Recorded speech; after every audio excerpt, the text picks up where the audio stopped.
Et l'homme décide quand même de faire quand même le choix de l'ennemi qui doit On peut en abattre. placer une autre. Oui, Merci oui. beaucoup. Merci. Merci. Ubuntu, Ok. bienvenue à toi, on va t'écouter. Désolé, monsieur Emeka, c'est vrai que c'est vous la parole, mais Ubuntu, voilà quoi. Ah, Vas-y. pourquoi il descend? Pourquoi il descend? Peut-être c'est un officiel ivoirien parce que ou dans l'armée. Tu sais, il y a beaucoup de personnes, des trolls qui montent. Moi, c'est ce que j'ai remarqué. Mais il n'a qu'à remonter parce qu'il ne peut pas dire autant d'Amérique et puis descendre. Cette histoire-là, moi je pense. Parce qu'il est Monsieur, si vous entendez, remontez. Parce que si vous êtes un homme là, remontez. Parce que vous ne pouvez pas sortir ce type de diarrhée de la pensée et puis partir. Voilà. Parce que vous avez parlé, vous parliez en bonhomme, il faut rester. Il ne faut pas partir. Voilà, il faut remonter. Il faut remonter. C'est important. Parce que je pense que... Ubuntu peut parler.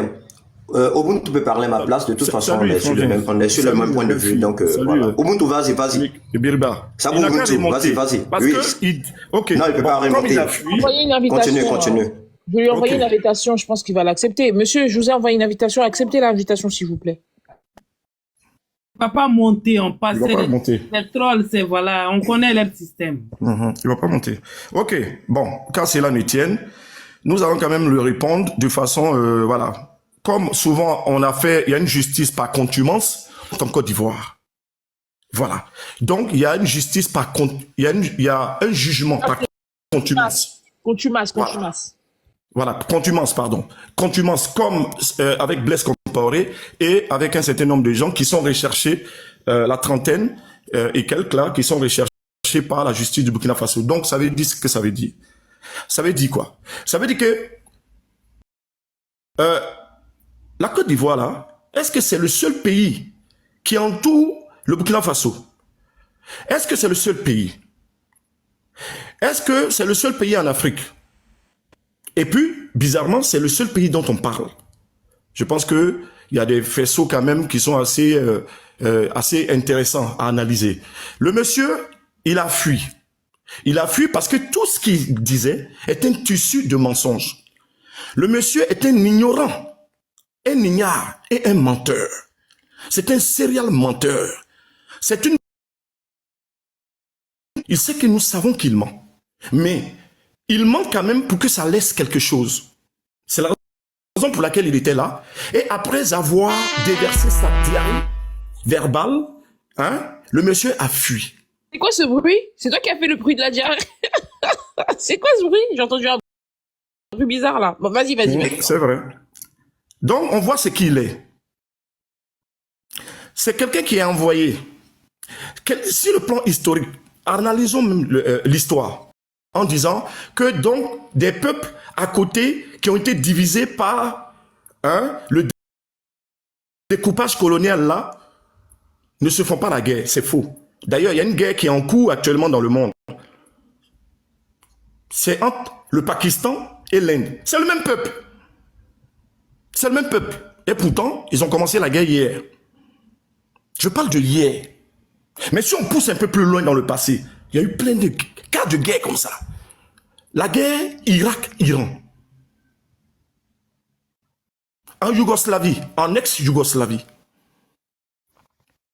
La Russie, à côté. Là, ça se passe maintenant.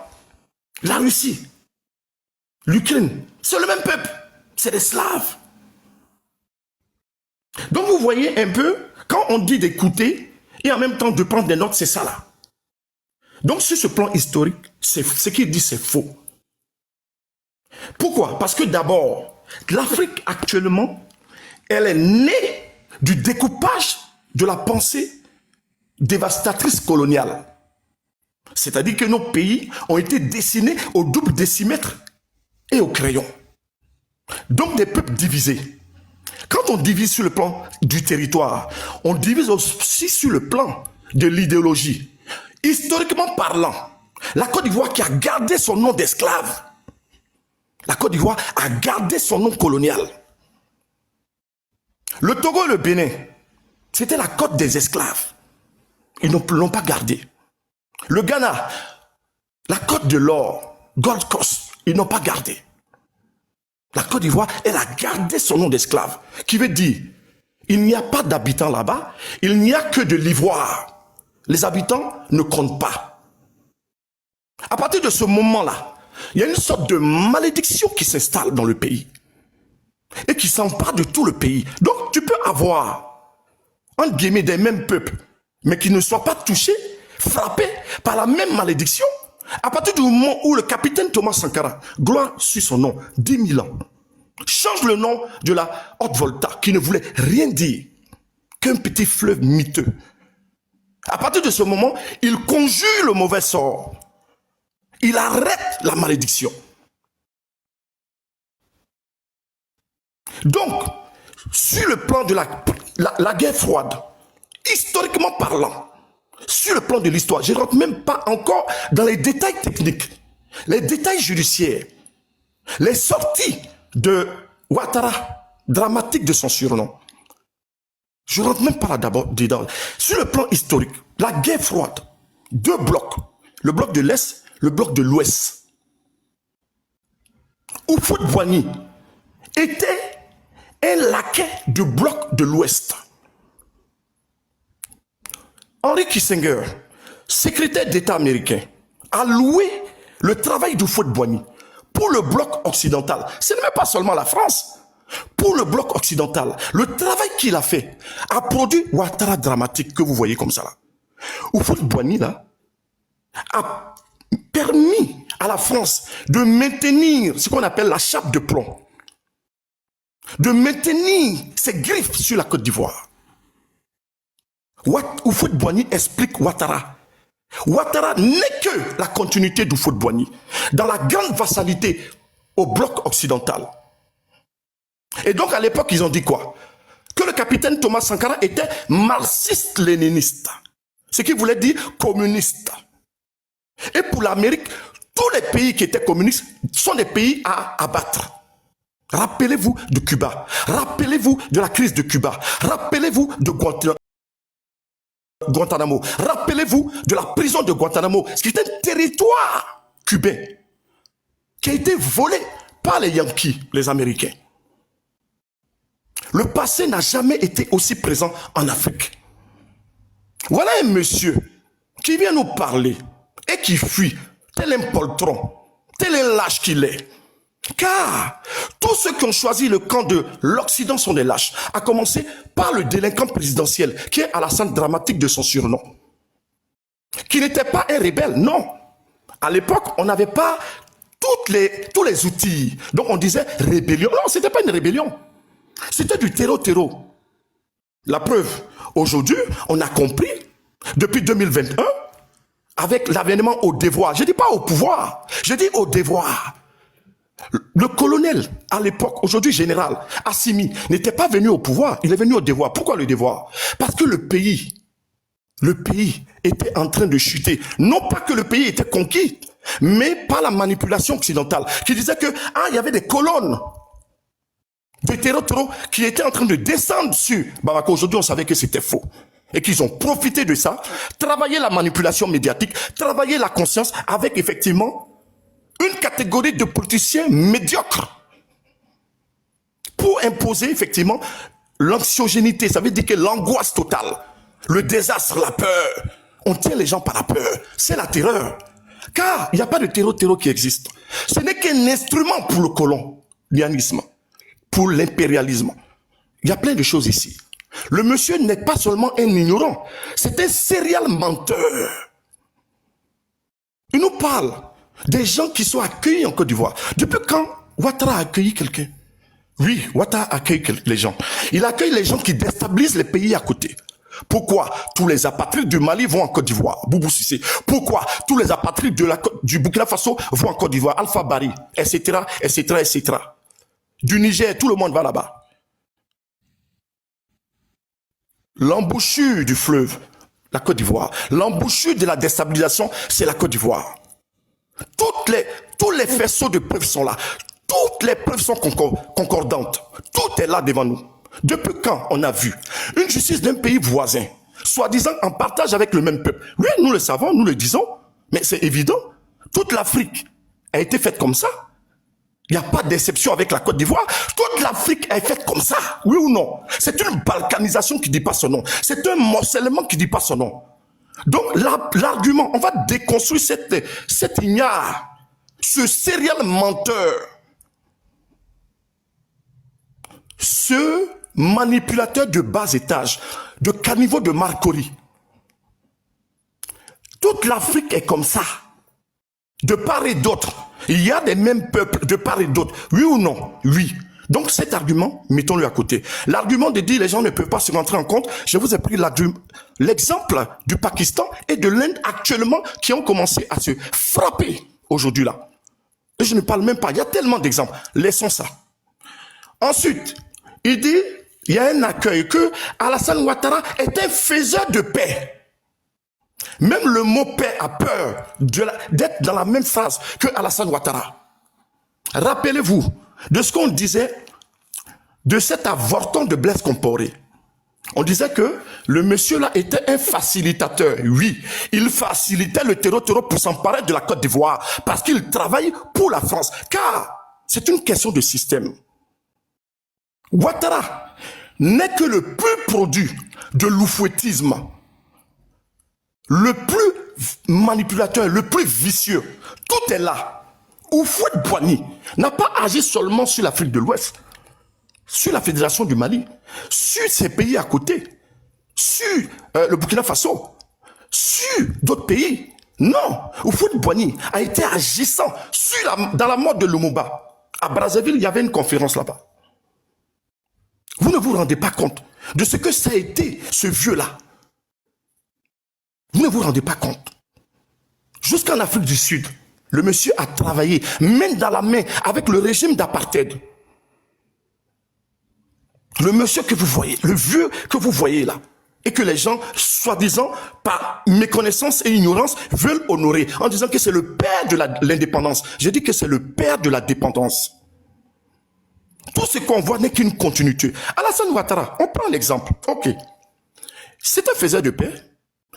Ok. La CEDEAO, par rapport au Niger, qu'est-ce qui s'est passé? Qui a été le premier à sortir pour dire il va mobiliser un bataillon quasiment entre 750 et 1500 personnes? C'est qui? Amondo Vision, c'est qui? C'est pas Ouattara? Ok. Quelqu'un est faiseur de paix, mais c'est un faiseur de guerre. Je ne parle même pas des 49 soldats au Mali.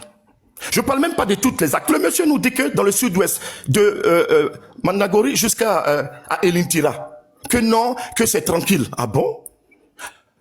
Les capitaines Ouattao, Zeus et Panthère ont tranquillisé la zone. Les BIR 15-17 ont tranquillisé la zone. Cette zone était infestée par les terreaux qui étaient organisés depuis la Côte d'Ivoire, organisés, entraînés par le colon, le 43e Birman en Côte d'Ivoire, pour venir créer le chaos. C'est la stratégie du chaos. C'est le travail d'Alassane Ouattara. Pourquoi? Les choses sont simples. C'est de la géopolitique simple, mais c'est surtout de la géoidéologie. Aujourd'hui, nous voyons l'Amérique qui apparaît. Au début, on a vu les petits. Ah, on a dit, ah, c'est les petits. On a dit, ah, c'est une guerre asymétrique. Nous nous trompions. On a dit ça. Les gens ont repris, c'est une guerre asymétrique. Mais lorsqu'on dit c'est une guerre asymétrique, ça vous rappelle la Colombie, avec les FARC, les forces armées révolutionnaires de Colombie. Ça vous dit que c'est une guerre intérieure. Ça veut dire que, ah, ce n'est pas l'extérieur, c'est entre vous. Voilà la manipulation. Ça ne prend pas avec nous. Nous disons que ce n'est pas une guerre asymétrique. Mais ça, c'est la conscience des enjeux un peu plus tard. Les militaires qui ont été, pourquoi ce sont des militaires éclairés qui sont là aujourd'hui? Parce que eux, ils ont été dans le feu et ils ont vu la vérité. Pendant que les politiciens étaient à Bamako, à Ouaga, en train d'être tranquilles. Ils n'étaient jamais sur le théâtre des opérations. Donc, ils gobaient. En plus, c'est des aliénés et des médiocres. C'est des kakistocrates. La médiocrité au pouvoir. Ça n'a abouti à rien. Mais quand Assimi comprend l'enjeu, il dit merde, on me bloque dans mon propre pays, à Kidal. Il y a un problème.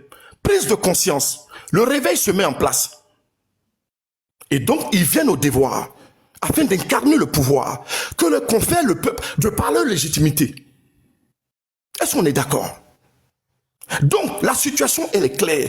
Ils ont envoyé les premiers terreaux. Ils récupèrent des gens un peu partout, un peu fatigués là. On les donne un peu ignorants, délaissés par les quelques pouvoirs, disons, centralisés. Oui.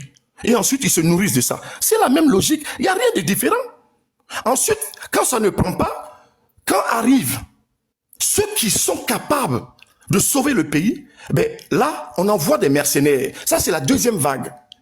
Les mercenaires qui doivent venir toujours maintenir la stratégie du chaos afin que les impérialistes, ou plutôt les armées impérialistes, puissent avoir une légitimité de venir sur le territoire pour continuer le travail de prédation, de pillage et le travail géopolitique pour empêcher la Chine et la Russie de mettre pied dans ces territoires. Puisqu'ils ont balkanisé le monde et que le monde leur appartient. Pour l'Amérique, ces pays-là, nos pays-là, sont des... C'est le Texas qui a été volé au Mexique. Donc, ce que je veux dire, les choses sont claires.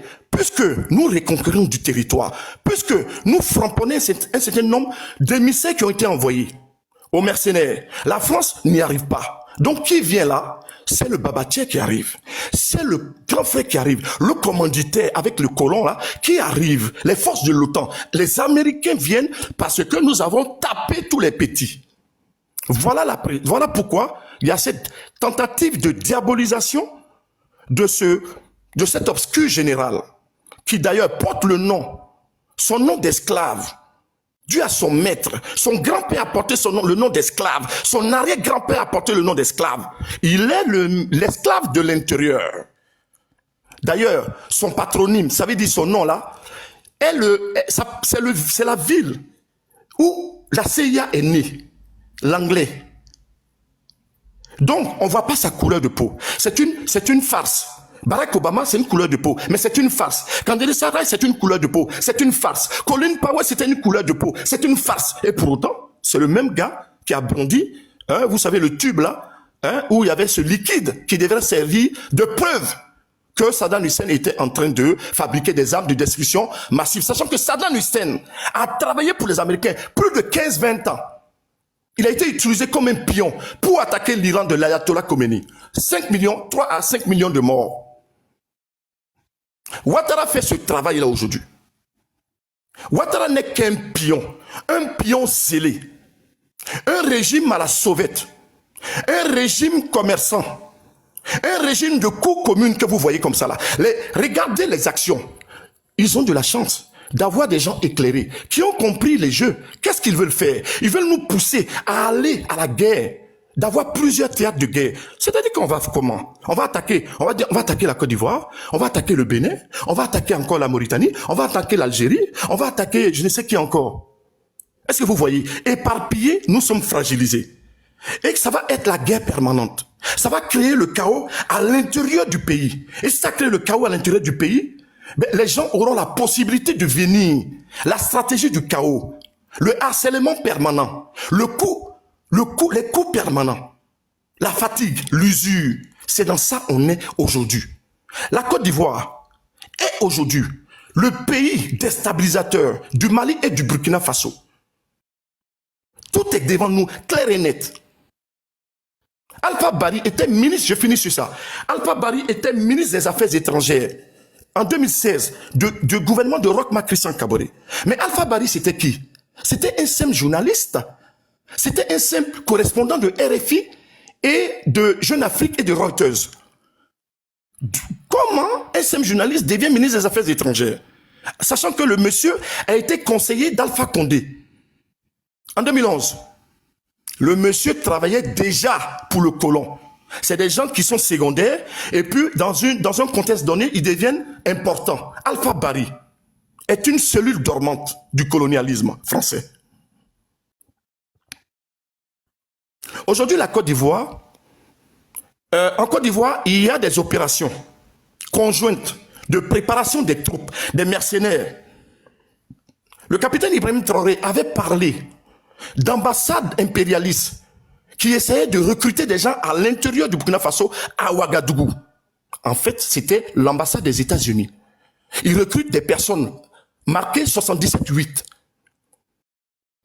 Aujourd'hui, Ils ont échoué le premier coup. Ils sont en train de préparer un autre coup avec une certaine force officieuse qui s'appelle la force Delta en Côte d'Ivoire actuellement.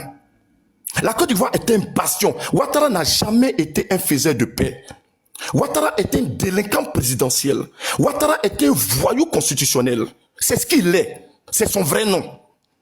Et toute sa classe politico, sa classe au pouvoir là, le RHDP, sont des truands à la petite semelle. Ça, je crois qu'il faut qu'on ait l'honnêteté de le dire. Et on ne va pas tourner autour du pot. Au stade où on en est là, si on avait des dirigeants qui étaient va-t-en-guerre, aujourd'hui, l'Afrique de l'Ouest serait à feu et à sang. On n'aurait pas 5 000, 10 000, 15 000 morts. On en aurait 200, 300 000, 400 000, 500 000 morts. J'ai fini sur quelque chose. Pour que les gens aient un peu de jugeote. Vous croyez que la puissance de feu qu'on monte dans l'AES là, c'est pour les terreaux? Vous ne comprenez pas que nos leaders ont compris la menace? C'est une menace existentielle. Ce sont des troupes otaniennes. Vous croyez que l'acquisition du Mali, le radar des missiles supersoniques contre les missiles supersoniques là, c'est contre les terreaux? Non. C'est pour créer une force dissuasive. Celui qui veut la paix prépare la guerre pour éviter la guerre. Voilà la situation. Donc ce n'est pas un jeu. On n'a plus le temps de discuter avec des animaux idéologiques de la Ouattari. On n'a plus le temps de discuter avec ces gens-là.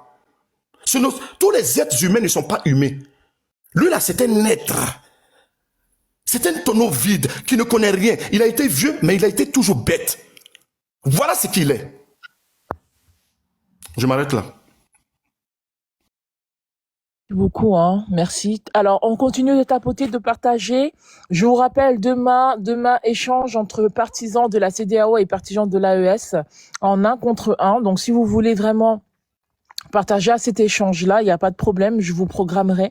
Vous m'écrivez inbox, d'accord? N'hésitez pas à suivre la page, les 2 pages, donc Roro, les 2 Roro là, vous les suivez comme ça, vous allez me louper nulle part. En tout cas, comme ça, quand les lives seront ouverts, vous allez être les bien parlés, d'accord? Voilà, on donnera la possibilité à tout le monde de s'exprimer. C'est important. Alors, comme Monsieur Aimé est dans la même lignée que Monsieur Ubuntu, est-ce que Monsieur Haré, vous êtes ramené la contradiction ou pas?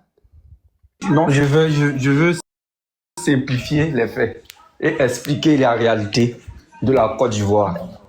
D'accord, pas de problème. Pas de souci, Monsieur Haré. Ouais, le roi, écoutez, il n'y a pas de souci, vous pourrez faire votre demande et tout, vous pouvez participer. Allez-y, Monsieur Haré, on vous écoute. Ok, je n'ai pas plus longtemps. Nous, les Ivoiriens, on est 64 ethnies. Dans les 64 ethnies, il y a un groupe qu'on appelle les Mandés du Nord. Remarquez leur nom, c'est les Ouattara, les Koulibaly, les autres. Moi, je suis du Nord-Est.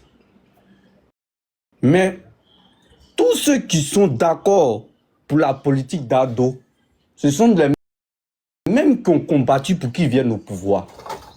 Donc la honte qu'ils ont pour assumer les actes, les mauvais choix, ils ne peuvent pas l'assumer facilement pour dire qu'ils ont fait un mauvais choix. Sinon, nous, les Ivoiriens, à 80%, nous sommes avec le capitaine Ibrahim Touré. Nous, les Ivoiriens, on n'a pas de problème avec les Maliens, les Burkinabés, ni rien. Mais le souci, Alassane, a été déposé par la communauté internationale pour faire les sales besognes. Parce que nous, en 2002-2004, on a lutté contre l'armée française. Parce qu'on avait un président nationaliste. On ne voulait pas que la France reste en Côte d'Ivoire parce qu'ils étaient en train de nous détruire. Il y a eu des morts, des centaines de morts, des milliers de morts. Les Français nous ont tués. Donc aujourd'hui, ce qui se passe en Côte d'Ivoire contre le Burkina, le Mali, l'AES, ce n'est pas de la population ivoirienne, ça recouvre. C'est le président Dramane Alassane Ouattara qui décide. Ce n'est pas nous les Ivoiriens. On est contre toute cette décision-là. On est contre, on vous le dit. Mais on ne peut pas parler parce qu'on est muselé. Actuellement, même dans notre propre pays, on n'est même pas à l'aise dans notre propre pays. En tant qu'un vrai Ivoirien, un étranger a plus de pouvoir sur toi. Donc, ne gardez pas en cœur que nous tous, on est contre vous, on veut la guerre. Non, 80% des Ivoiriens ne veulent même pas que ce pouvoir reste encore. Mais les élections, c'est pas sûr qu'on les gagne parce que tout est déjà truqué. Et il fait tout pour donner la possibilité de faire son 4e mandat. Parce qu'il s'en va, il est allé en voyage hier, il est parti en France hier. Hier ou aujourd'hui, je ne me rappelle pas, mais c'est pas lui encore chercher des solutions. Comment dilapider, comment vendre l'Afrique pour pouvoir faire son 4e mandat. Parce que le 3e mandat n'avait pas été accepté par la France au départ. Il est parti négocier. Ils ont accepté le 3e mandat. Donc, le 4e mandat, il doit encore négocier. Tout récemment, le coup d'État manqué au Burkina, je suis sûr qu'à 100%, il a la même mise dedans. Mais quand ça a été raté, vous voyez qu'il y a un nouveau il commet un nouveau voyage encore pour aller renégocier les plans pour faire son 4e mandat. Nous, les Ivoiriens, 80%, nous ne voulons plus de ce pouvoir. On dit vrais Ivoiriens. On n'a pas dit les étrangers qui se font passer pour des Ivoiriens. Il y a une différence. Parce que nous, les vrais Ivoiriens, on se reconnaît.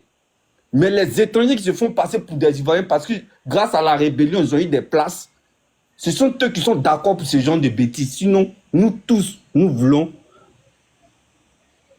que l'Afrique s'améliore, se développe. Et de cette manière, on pourra lutter contre le colon. Donc, c'est tout ce que j'ai à dire. Nous, les Ivoiriens, nous ne sommes pas contre vous. C'est juste ce clan. C'est tout. Merci. Monsieur Haré, merci beaucoup. On continue de tapoter le live, s'il vous plaît. On continue de partager. Pour ceux qui ne savent pas comment on fait pour partager, c'est simple. Vous appuyez longtemps sur la tête, en tout cas sur l'image, là. Et vous allez voir une liste qui va défiler et vous partager. On continue dans cette lancée de tapotage. Merci beaucoup, hein, ça fait plaisir, vraiment. On sécurise le live pour ceux qui peuvent. Merci infiniment. Le 30 avril, les amis, il y a des marches dans le monde entier.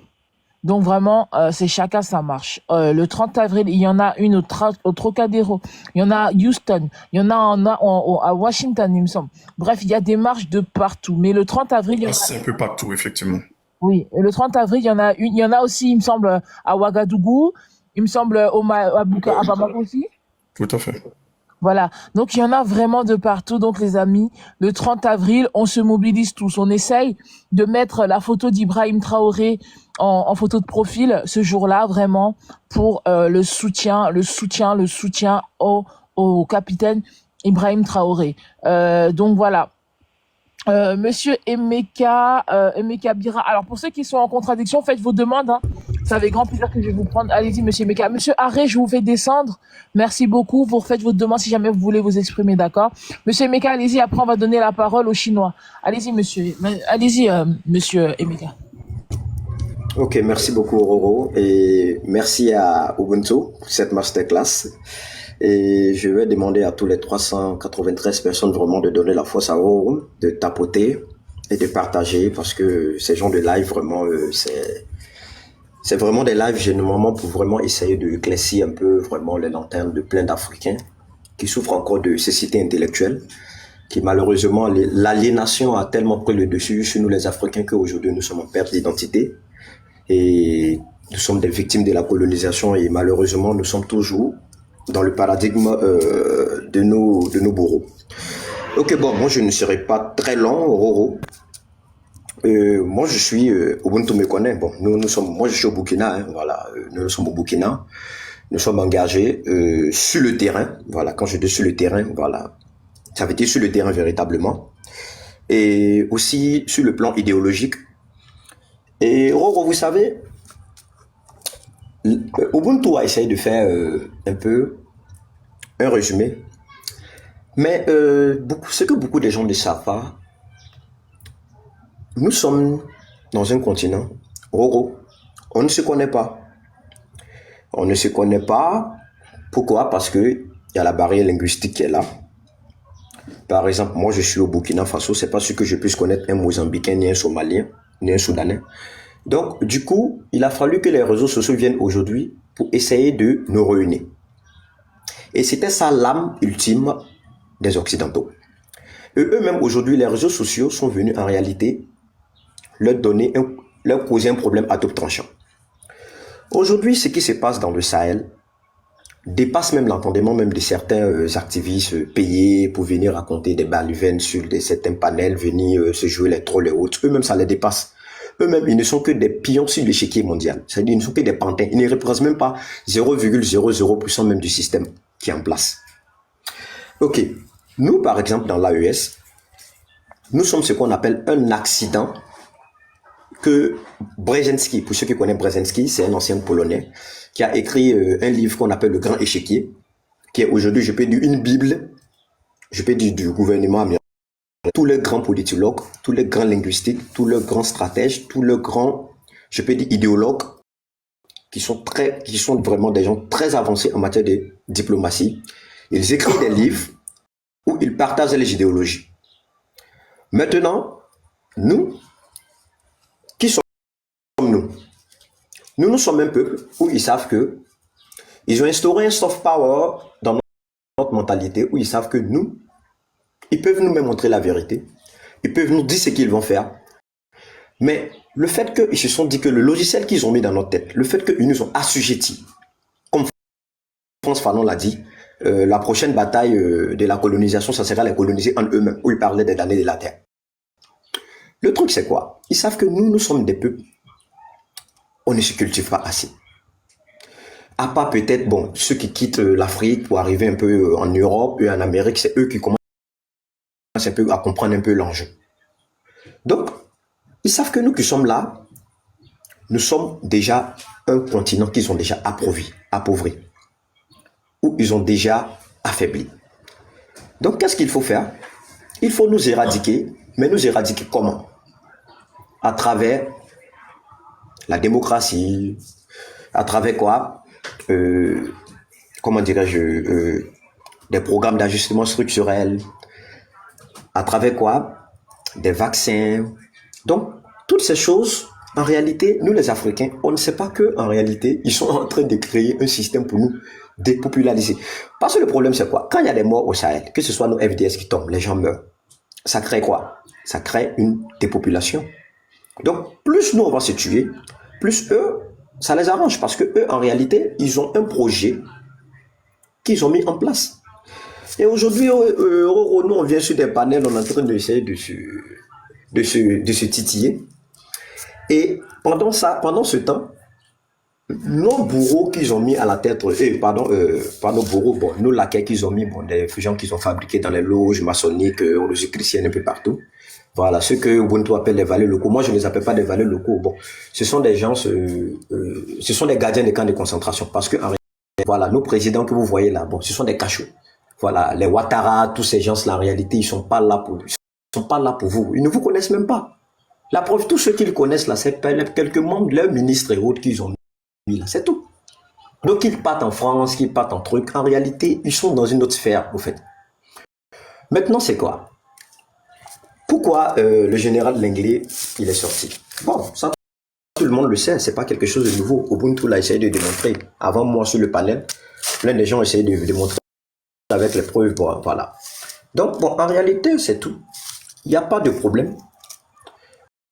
Ouattara, en réalité, c'est pas un président des Ivoiriens. Ouattara, c'est un cheval de Troie qui a été juste fabriqué par le système pour venir juste accomplir ce qu'on appelle l'agenda de 2030, c'est tout, du World Economic Forum. Et je te demande, Doro, de t'intéresser, de suivre beaucoup le World Economic Forum, où Klaus Schwab vient de démissionner. Ils ont à Davos, en Suisse, il y a des gens qui sont en Europe. Voici des gens, ils sont assis en Suisse, et ils planifient comment le monde sera dans 30 ans, dans 40 ans. Et quelles sont les différentes stratégies qu'ils vont mettre en place pour pouvoir conquérir toutes les nouvelles richesses du monde. Donc, que ce soit avec les ONG de George Soros, que ce soit avec la fondation Bill Gates et Melinda Gates, bon, quelqu'un malheureusement qui se retrouve dans l'informatique, qui se retrouve aujourd'hui dans la santé, que ce soit avec Yuval, le grand historien. Donc, ils ont mis un programme en place de l'agenda 2030 et 2050, dans laquelle nous, on ne fait pas partie. Parce qu'aujourd'hui, leur concurrent direct aujourd'hui, c'est la Chine. Parce qu'aujourd'hui, eux, ils sont en train d'essayer de trouver aujourd'hui ce qu'on appelle des ressources rares. Le lithium, le platinium, surtout le lithium, qui va aujourd'hui les permettre de pouvoir aujourd'hui faire avancer, c'est-à-dire les nouvelles technologies qui vont mettre en place, c'est-à-dire le transhumanisme, c'est-à-dire le développement de l'intelligence artificielle, ça veut dire comment rendre l'intelligence artificielle, c'est-à-dire de façon humanoïde. Donc, ils sont dans ces projections-là.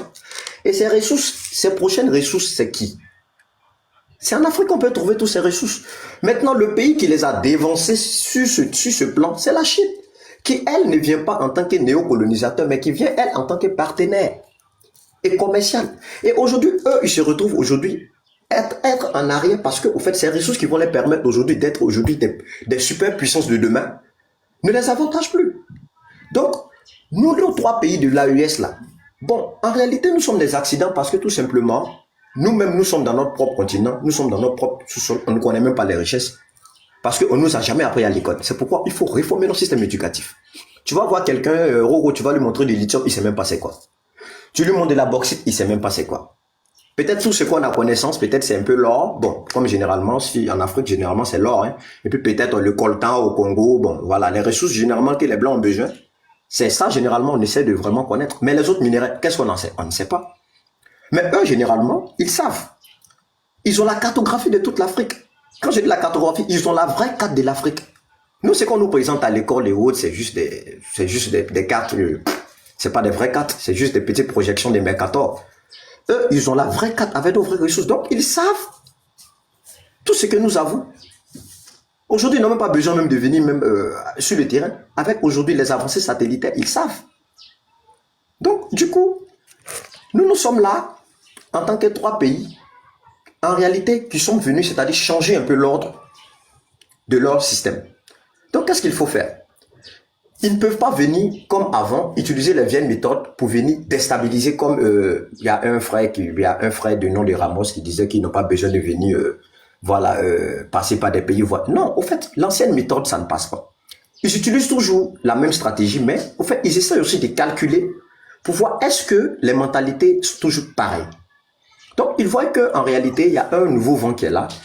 Ils voient que ce qui s'est passé en Libye, beaucoup d'Africains ont tiré les leçons, ça a ouvert les yeux des Africains. Et c'était avec aussi l'ère des réseaux sociaux. Donc tout ça, ça les a amenés à prendre un peu du recul. S'ils pouvaient intervenir directement, ils allaient le faire. Mais ils savent que maintenant, et ils savent, Donald Trump, que ce soit, ils sont sur les réseaux sociaux, Macron aujourd'hui fait des live TikTok, ils savent ce que l'opinion publique internationale, ils savent ce que les peuples pensent d'eux. Donc ils ne sont pas dupes. C'est des gens, souvent, ils sont un peu avancés par rapport à nous. Donc du coup, ce qui se passe dans l'AES, oui, non, je vais chuter tout. Monsieur Traoré, je pense qu'il est de l'opposition. Je suis désolé, le chinois, désolé pour toutes les personnes qui sont montées, mais j'aimerais bien écouter la contradiction. Allez-y, monsieur Emeka. Non, je chute rapidement pour faire comprendre. Je chute rapidement en faisant comprendre à mes frères que ce qui va arriver, si nous, Africains, on ne cherche pas à ouvrir les yeux, à laisser nos différends, à savoir que cette guerre qui se passe au Sahel n'est pas seulement qu'une guerre des Africains. C'est une guerre seulement des grandes puissances. Maintenant, c'est à nous, chaque peuple, de savoir où trouver le partenaire stratégique pour pouvoir juste se protéger. C'est tout. Donc, nous, aujourd'hui, que ce soit la marche du 30 et autres, j'encourage vraiment les gens à sortir. Ça va montrer aux yeux du monde que, en tout cas, l'injustice qui se passe en Afrique de l'Ouest n'est pas seulement en Afrique de l'Ouest, mais c'est un peu partout. Parce que si nous, on tombe, si le Congo aussi, je peux dire tombe, parce que bon, je sais qu'au Congo, vraiment, les gens souffrent. Je vais pas te mentir, Roro, ça sera plus de l'esclavage, mais au fait, on va disparaître. Parce qu'ils ne vont pas nous faire de cadeaux. Donc, je vais laisser les autres s'exprimer. Voilà, comme Ubuntu est là, au cas où il y a des motions, bon, je suis là. Ok, merci. Merci beaucoup à toi, Aimé mon frère, tu as le nom, hein. Bon.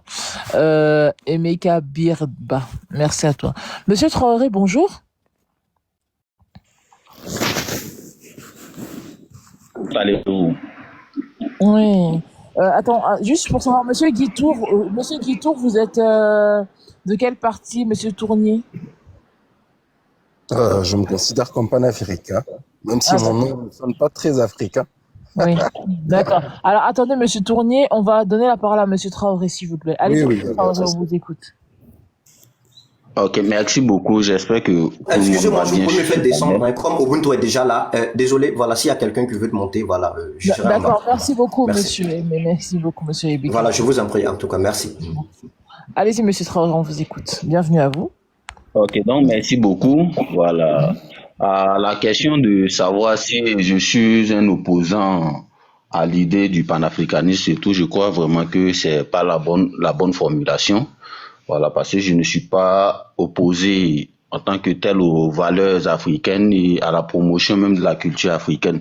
Voilà, donc de ce fait-là, je peux dire que je suis pas un opposant. Mais ce qui m'a interpellé, voilà, c'est le titre, du moins même la fin du titre, c'est-à-dire à savoir si le président Ouattara, qui est le président de la République de mon pays, serait impliqué dans les coups d'État manqués en Côte d'Ivoire, et au Burkina Faso et ainsi de suite. Et tout. Bon, il y a quelqu'un qui a son micro qui est ouvert. Hein. Voilà. Ok, donc, c'est à cette question-là j'aimerais répondre, puisque j'ai entendu certains Ivoiriens voilà, parler.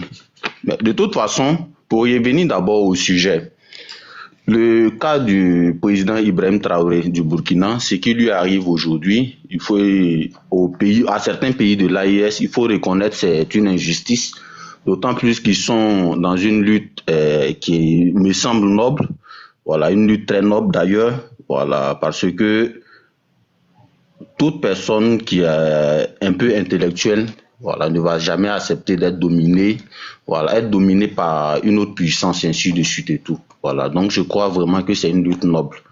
Mais ce qui nous dérange un peu, c'est l'extrapolation qui est faite parfois par certains concitoyens ivoiriens et même certains, comment on appelle, certains frères burkinabés ou du moins de l'AES, voilà, visant à accuser le président Ouattara qui serait, comment on appelle, je peux dire commanditaire de ce qui se passe.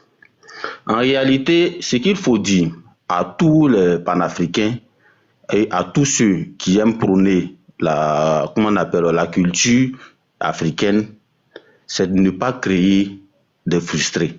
Lorsqu'on est dans une lutte, il faut chercher un peu plus d'alliés dans cette lutte-là que de chercher des frustrés, de chercher des ennemis là où il n'y a pas. Lorsqu'on accuse le président Ouattara d'être à la base de tout ou du moins ces mésaventures que connaissent les pays de l'AES aujourd'hui, sans pour autant produire ou du moins fournir des preuves palpables, je crois vraiment que c'est essayer de se détourner de son objectif. Et ça, c'est pas de nature à favoriser la cohésion entre les pays. Voilà. Donc c'est ce que j'aimerais, j'aimerais corriger. Et c'est pas le baromètre que le frère ivoirien qui est passé juste après, voilà, l'intervention du chute là. Voilà, je ne sais pas quel baromètre il utilise pour savoir si c'est 80% des Ivoiriens qui veulent que Ouattara parte du pouvoir. Si c'était vraiment le cas, Ouattara serait déjà parti depuis 2020. Voilà. Parce que tout ce qui se passe aujourd'hui, c'est juste que Ouattara a une masse. Voilà, une masse populaire derrière lui et tout. C'est ce qui le maintient jusque-là au pouvoir. Voilà. Maintenant, pour notre frère de chute là qui nous parlait de comment on appelle de certaines stratégies et tout, moi j'aimerais dire pour chuter à tous les panafricains qui sont là d'arrêter de nous faire rêver et d'aller à des solutions aussi comment on appelle pratiques. C'est encore mieux. Lorsqu'on vient peut-être balayer du revers de la main les vaccins qui sont faits aujourd'hui, les passes, les programmes d'ajustement structurel et tout comme cela. Mais nous, Africains même, qu'est-ce qu'on propose en tant que tel? En lieu et place des vaccins, là, qu'est-ce qu'on propose? Pour que les vaccins soient pour nous, c'est-à-dire, comment on appelle, des sources pour pouvoir nous dépeupler. Je crois vraiment que c'est vrai, nous sommes dans une lutte, mais il ne faut pas mettre l'émotion devant, parce que l'émotion elle-même tue la raison. Ce n'est pas normal d'analyser les choses de la sorte. Lorsqu'on vient peut-être, comment on appelle, contredire quelque chose qui est dit, il faut apporter des preuves palpables. Il faut apporter des preuves palpables et puis il faut apporter une solution. Lorsqu'on ne veut pas que les Africains, par exemple, utilisent les vaccins, qu'est-ce qu'on propose en tant qu'Africains? Qu'est-ce qu'on propose? Voilà, donc il faut qu'on parle peut-être de la franc-maçonnerie, les trucs comme cela. Moi, je crois que c'est de pouvoir qu'on donne aux Blancs qu'ils n'en ont pas. Voilà, on leur donne autant de considération, parlant de, comment on appelle,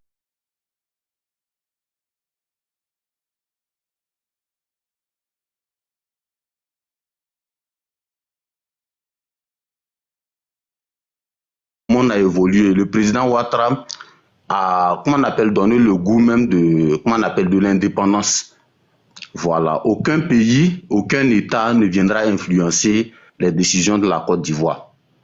Et c'est ce qu'on constate aujourd'hui. La preuve, ceux par exemple qui ont galvaudé le thème du panafricanisme en Côte d'Ivoire ici, qui sont venus au pouvoir, nous avons vu leur gestion, nous avons vu leur accointance avec l'impérialisme, qui ont résigné, qui ont renoué les liens avec l'impérialisme.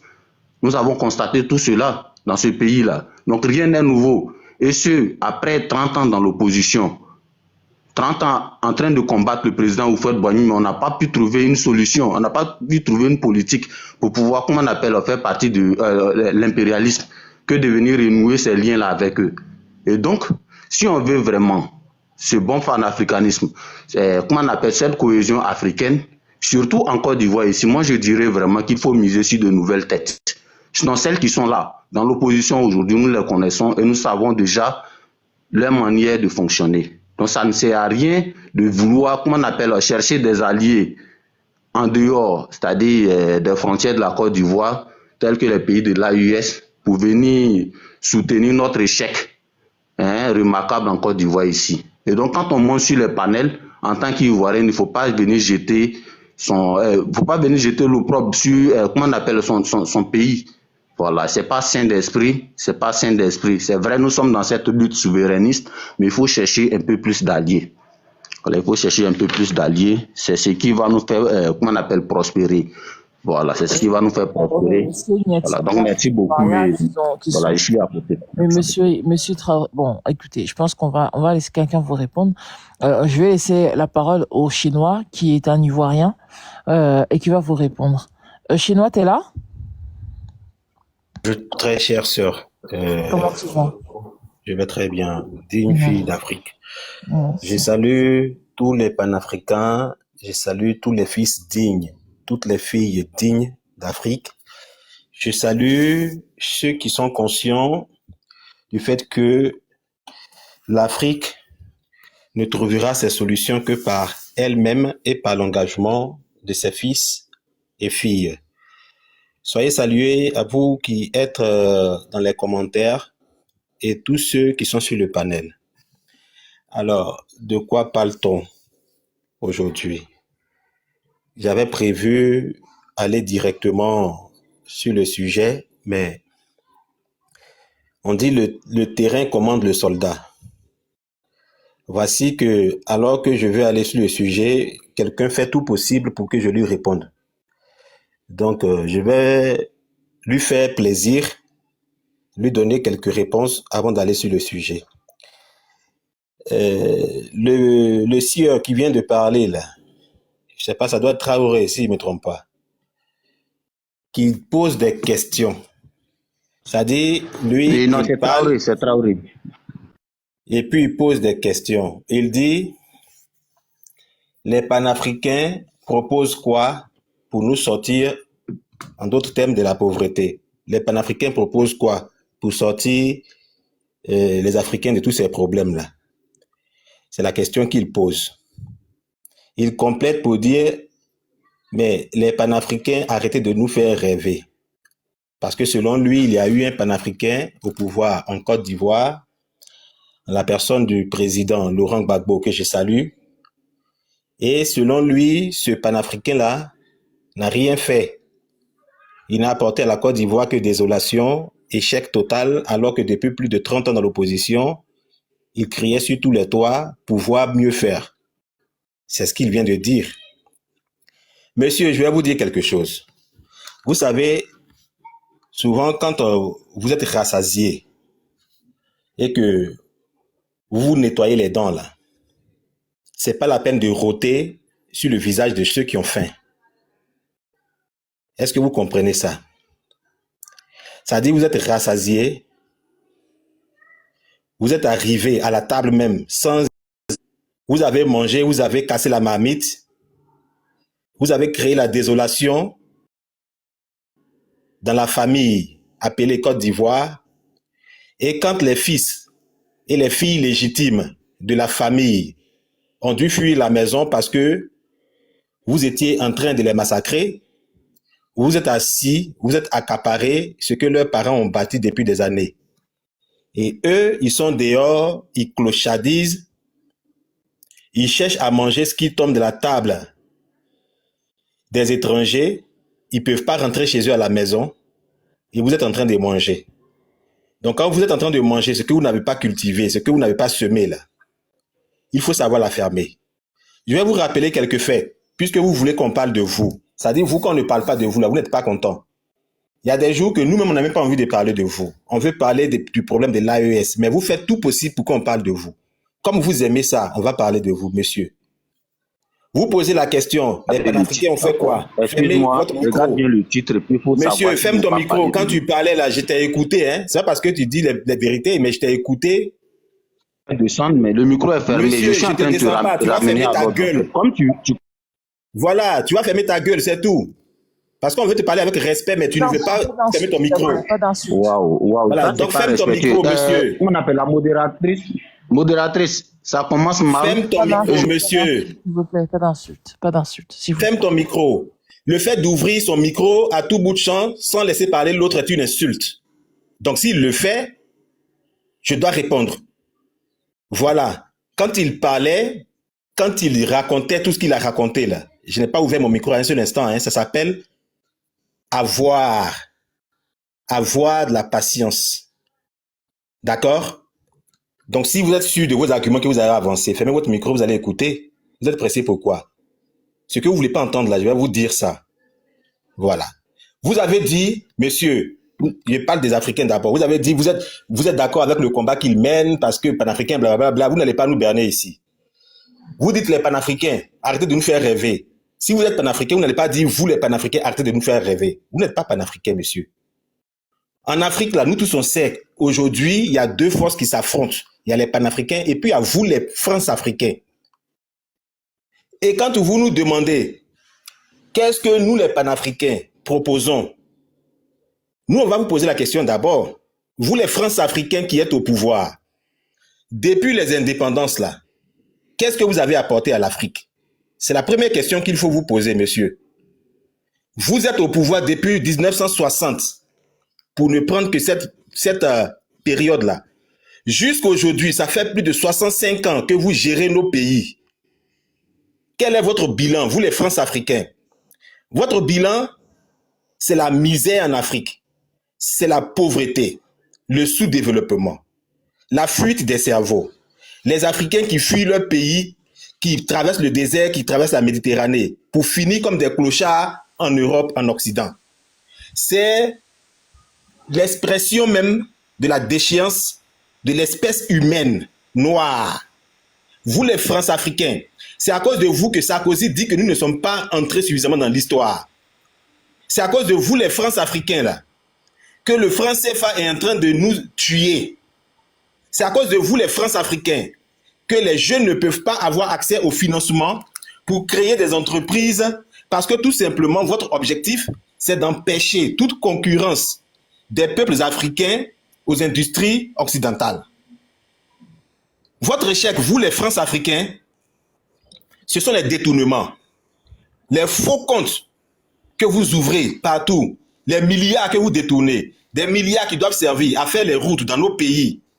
Ça dit un seul individu, lui seul, il mange 2000 km de route. Il mange 50 hôpitaux. C'est ça votre bilan.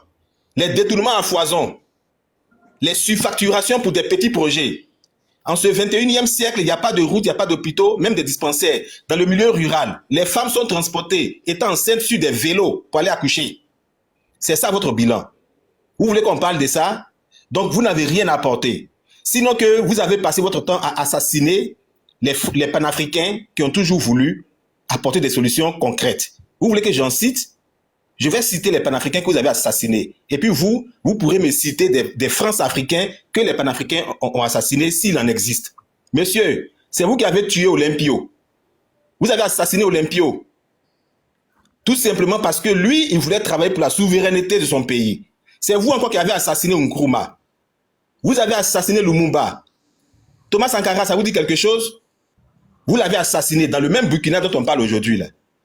Monsieur qui a assassiné Sékou Touré, qui l'a empoisonné et empêché qu'il se fasse soigner et qu'il est décédé aux États-Unis, monsieur.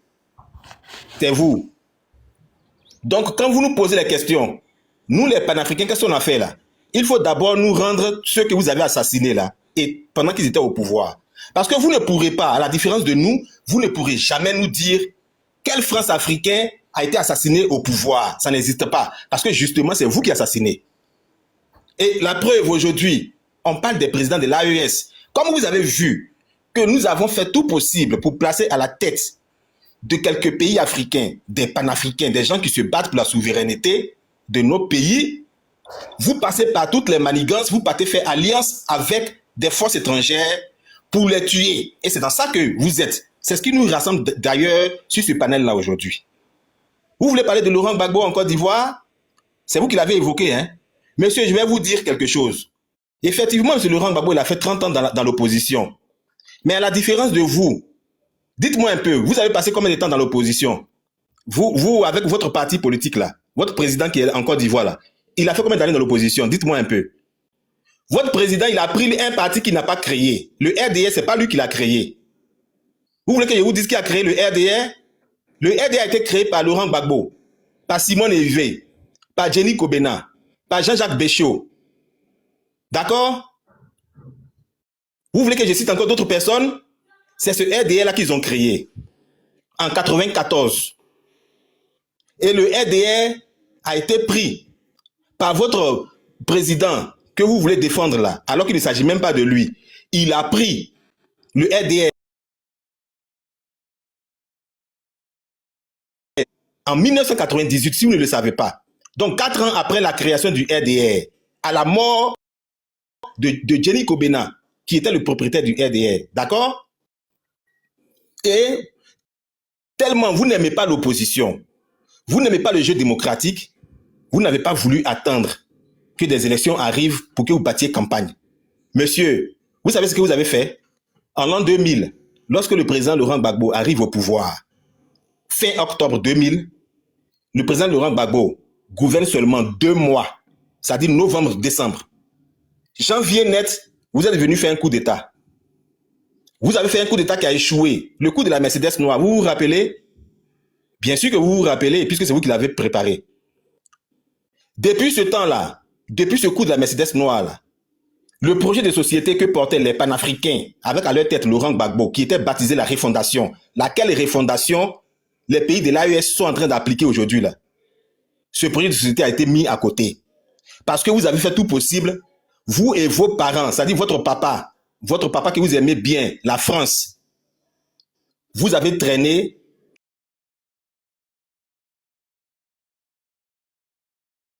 et arrivé là-bas, vous avez fait tout possible pour que le projet de société, qui est la refondation, qui en réalité était le programme des panafricains pour que la Côte d'Ivoire soit souveraine là, vous avez mis ça de côté. Et vous avez imposé à la Côte d'Ivoire le programme de Linas Makoussis. Les accords de Linas Makoussis, comme vous les avez appelés. Et ce sont ces accords-là qui ont gouverné la Côte d'Ivoire depuis cette date. Jusqu'à ce que Gbagbo soit chassé du pouvoir en 2011. Mais je vois que vous riez. Parce qu'en réalité, vous ne savez même pas que ce que vous avez créé en Côte d'Ivoire, ça a commencé en 2001. Parce que vous, c'est 2002 que vous regardez. 2002 n'est que la continuité de ce que vous avez commencé en 2001. Monsieur, dans la même année 2001, là, quand Laurent Gbagbo a mis son programme de société de côté et qu'il est allé organiser le forum de la réconciliation nationale, c'était justement pour ne plus qu'il y ait coup d'État en Côte d'Ivoire. Et voilà comment il a fait rentrer Alassane Ouattara, et Bédié et tous les opposants en Côte d'Ivoire. C'est pas lui qui les avait chassés, hein. Ils avaient fui le pays sous Guéhi. Mais il les a fait rentrer. Vous êtes venu, vous avez parlé dans le forum de réconciliation. Vous avez parlé beaucoup de français. Mais en réalité, vous étiez en train de préparer le vrai chaos en 2002. Et voilà comment en 2002, vous êtes revenu. Quand le deuxième coup d'État a échoué, vous avez transformé ça en rébellion avec l'appui de votre patron, la France. Vous pensez que j'avais oublié ça? J'ai pas oublié ça parce que vous voyez, vous êtes en train de rire. Monsieur, c'est fait exprès. Parce que je vais vous enseigner. Vous êtes les Ivoiriens de 2010. D'accord? Vous êtes les Ivoiriens de 2010, donc vous ne connaissez pas l'histoire. Gbagbo a passé 30 ans dans l'opposition, il n'a jamais pris les armes. Il n'a jamais fait coup d'État. Il n'a jamais appelé à assassiner qui que ce soit. Gbagbo, son peuple, les Guébiés, ont été massacrés, ont été génocidés. Il n'a jamais pris ça comme un projet politique, ni encore un mot d'ordre de mobilisation pour rallier les Guébiés, les Bété, les Krou, les gens de l'Ouest à sa cause. Non. Mais c'est vous qui avez instrumentalisé les gens du Nord. Donc, vous avez empêché que les panafricains, à travers Gbagbo, gouvernent la Côte d'Ivoire en 2000. Et c'est vous qui avez finalement gouverné la Côte d'Ivoire. Parce que quand vous avez mis en place le gouvernement sur la base des accords de Linas Makoussis en 2002-2003, là, le nombre de ministères que vous occupiez n'avait rien à voir avec les ministres que Gbagbo a nommés. C'est vous qui étiez premier ministre du gouvernement de Gbagbo. Ministère de la communication, c'était Guillaume Soro. C'est après qu'il est devenu ministre, le premier ministre, hein, si vous ne le savez pas, je vous le dis. Les Michel Gueux de la rébellion, ils étaient dans le gouvernement. Ahmed Bakayoko dans le gouvernement. David Diabaté, tout ça là. Dites-moi aujourd'hui, vous êtes au pouvoir, ça fait 15 ans. Donnez-moi le nom d'un seul membre de l'opposition qui est dans votre gouvernement. Ça n'existe pas. Donnez-moi le nom d'un seul pro-Gbagbo qui est dans votre gouvernement. Ça n'existe pas. Mais autant de Gbagbo, sur 33 ministres, Gbagbo n'avait que 7 ministres. Tout le reste là, c'est vous qui aviez ça. Et même au niveau de la défense, c'est l'Esmaïla Bakayoko qui gérait encore. Ça dit chef rebelle. Monsieur, vous n'allez pas pouvoir berner les gens. Les Africains, hier, ne vous ont pas compris parce que les moyens de communication étaient très réduits. C'était France 24 et RFI. Ils ont été intoxiqués. C'est pour ça même que l'AES, disons, Burkina, Mali, Niger, vous ont suivi dans cette histoire-là. Mais ils se sont rendus aujourd'hui compte qu'en réalité, le problème, c'est vous. C'est vous qui êtes le problème. C'est pas quelqu'un qui allait leur dire ça. Hein. C'est eux-mêmes qui ont fini par découvrir ça. Et aujourd'hui, vous les détestez. Vous les détestez, en fait, comme le diable. Comme le diable déteste son vassal, qui découvre enfin que le diable est l'obscurité et que la lumière se trouve ailleurs. Les pays de l'AES ont compris que, en fait, c'est vous qui êtes l'obscurité, c'est vous qui êtes le mal de nos pays. Et donc, ils ont décidé de se ranger du côté des panafricains avec à leur tête Laurent Gbagbo. C'est ce qui vous fait mal. Parce que vous, ce que vous prêchez, votre philosophie, c'est si je ne peux pas avoir, alors personne ne doit avoir ça. C'est comme ça que vous réfléchissez. D'accord? Donc, je vais poursuivre pour vous dire quelque chose. Vous avez dit tout à l'heure, nous avons vu la gestion des panafricanistes en Côte d'Ivoire. Mais monsieur, je vais vous dire, contrairement à ce que les gens disent, que vous avez passé 15 ans au pouvoir, c'est pas 15 ans au pouvoir. En fait, vous avez fait 25 ans au pouvoir. Parce que depuis le pouvoir que vous appelez Laurent Gbagbo, là, les 10 ans, là, c'est pour vous. Plus les 15 ans, c'est pour vous encore. Donc, c'est vous qui avez dirigé la Côte d'Ivoire depuis ce temps. Tout ce bilan est le vôtre. Les échecs, là, ce sont vos échecs. Mais, dites-moi un peu, les 40 000 milliards dont on parle partout, là, est-ce que vous entendez parler de ça? C'est-à-dire les dettes que vous avez mises sur la tête de la Côte d'Ivoire, là. Est-ce que vous êtes au courant de ça? Mais bien sûr, puisque c'est vous qui avez endetté le pays. Donc, vous êtes au courant de ça. La question que nous, on vous pose aujourd'hui, dites-nous comment vous remboursez cet argent-là. Parce que juste à présent, vous n'avez pas commencé à rembourser l'argent. Hein? Ce sont les intérêts que vous remboursez. Si vous ne me croyez pas, allez poser la question à Stanislas Zézé. Il a dit il n'y a même pas longtemps. Hein? Ça fait même pas une semaine, mon cher. Il a dit que la Côte d'Ivoire, le PIB de la Côte d'Ivoire, 84% du PIB de la Côte d'Ivoire va au remboursement des services de la dette, c'est-à-dire des intérêts, même pas la dette elle-même. Donc si on enlève 84%, il reste quoi, messieurs? La Côte d'Ivoire aujourd'hui est un pays en faillite.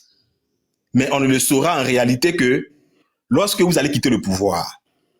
Mais comme vous ne voulez pas quitter le pouvoir, vous partez faire alliance n'importe comment. Vous partez faire appel à des forces impérialistes pour pouvoir vendre toute l'Afrique maintenant. Parce que la seule chose qui vous intéresse, c'est de vous maintenir au pouvoir.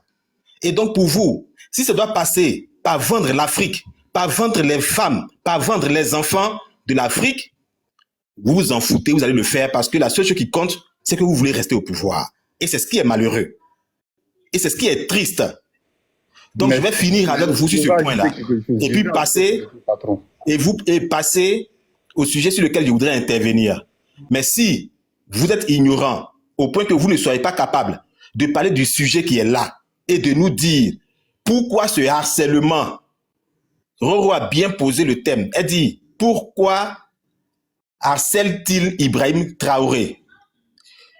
Elle a complété pour dire la planification des différents coups d'État manqués contre le régime du Burkina Faso viennent-ils de Ouattara? C'est la question qu'elle a posée. Elle a posé 2 questions. C'est-à-dire, vous ne répondez pas à ces questions, mais vous partez vous cacher dans le pantalon de Laurent Gbagbo. Parce que vous pensez que vous allez distraire les gens. Mais les Africains ont compris.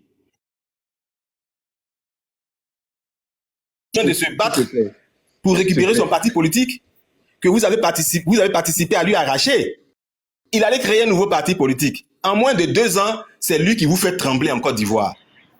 À Abidjan, là, Laissez-le, il a vous fait beaucoup trembler. Vous avez tellement peur de lui. Vous avez tellement peur de quelqu'un qui ne pèse pas. Comme vous le dites, il ne vaut rien, il ne pèse pas, il n'a rien fait. Lors de sa gouvernance, il n'a rien fait. C'est le plus vaurien, c'est le plus nul. Mais vous avez peur de lui.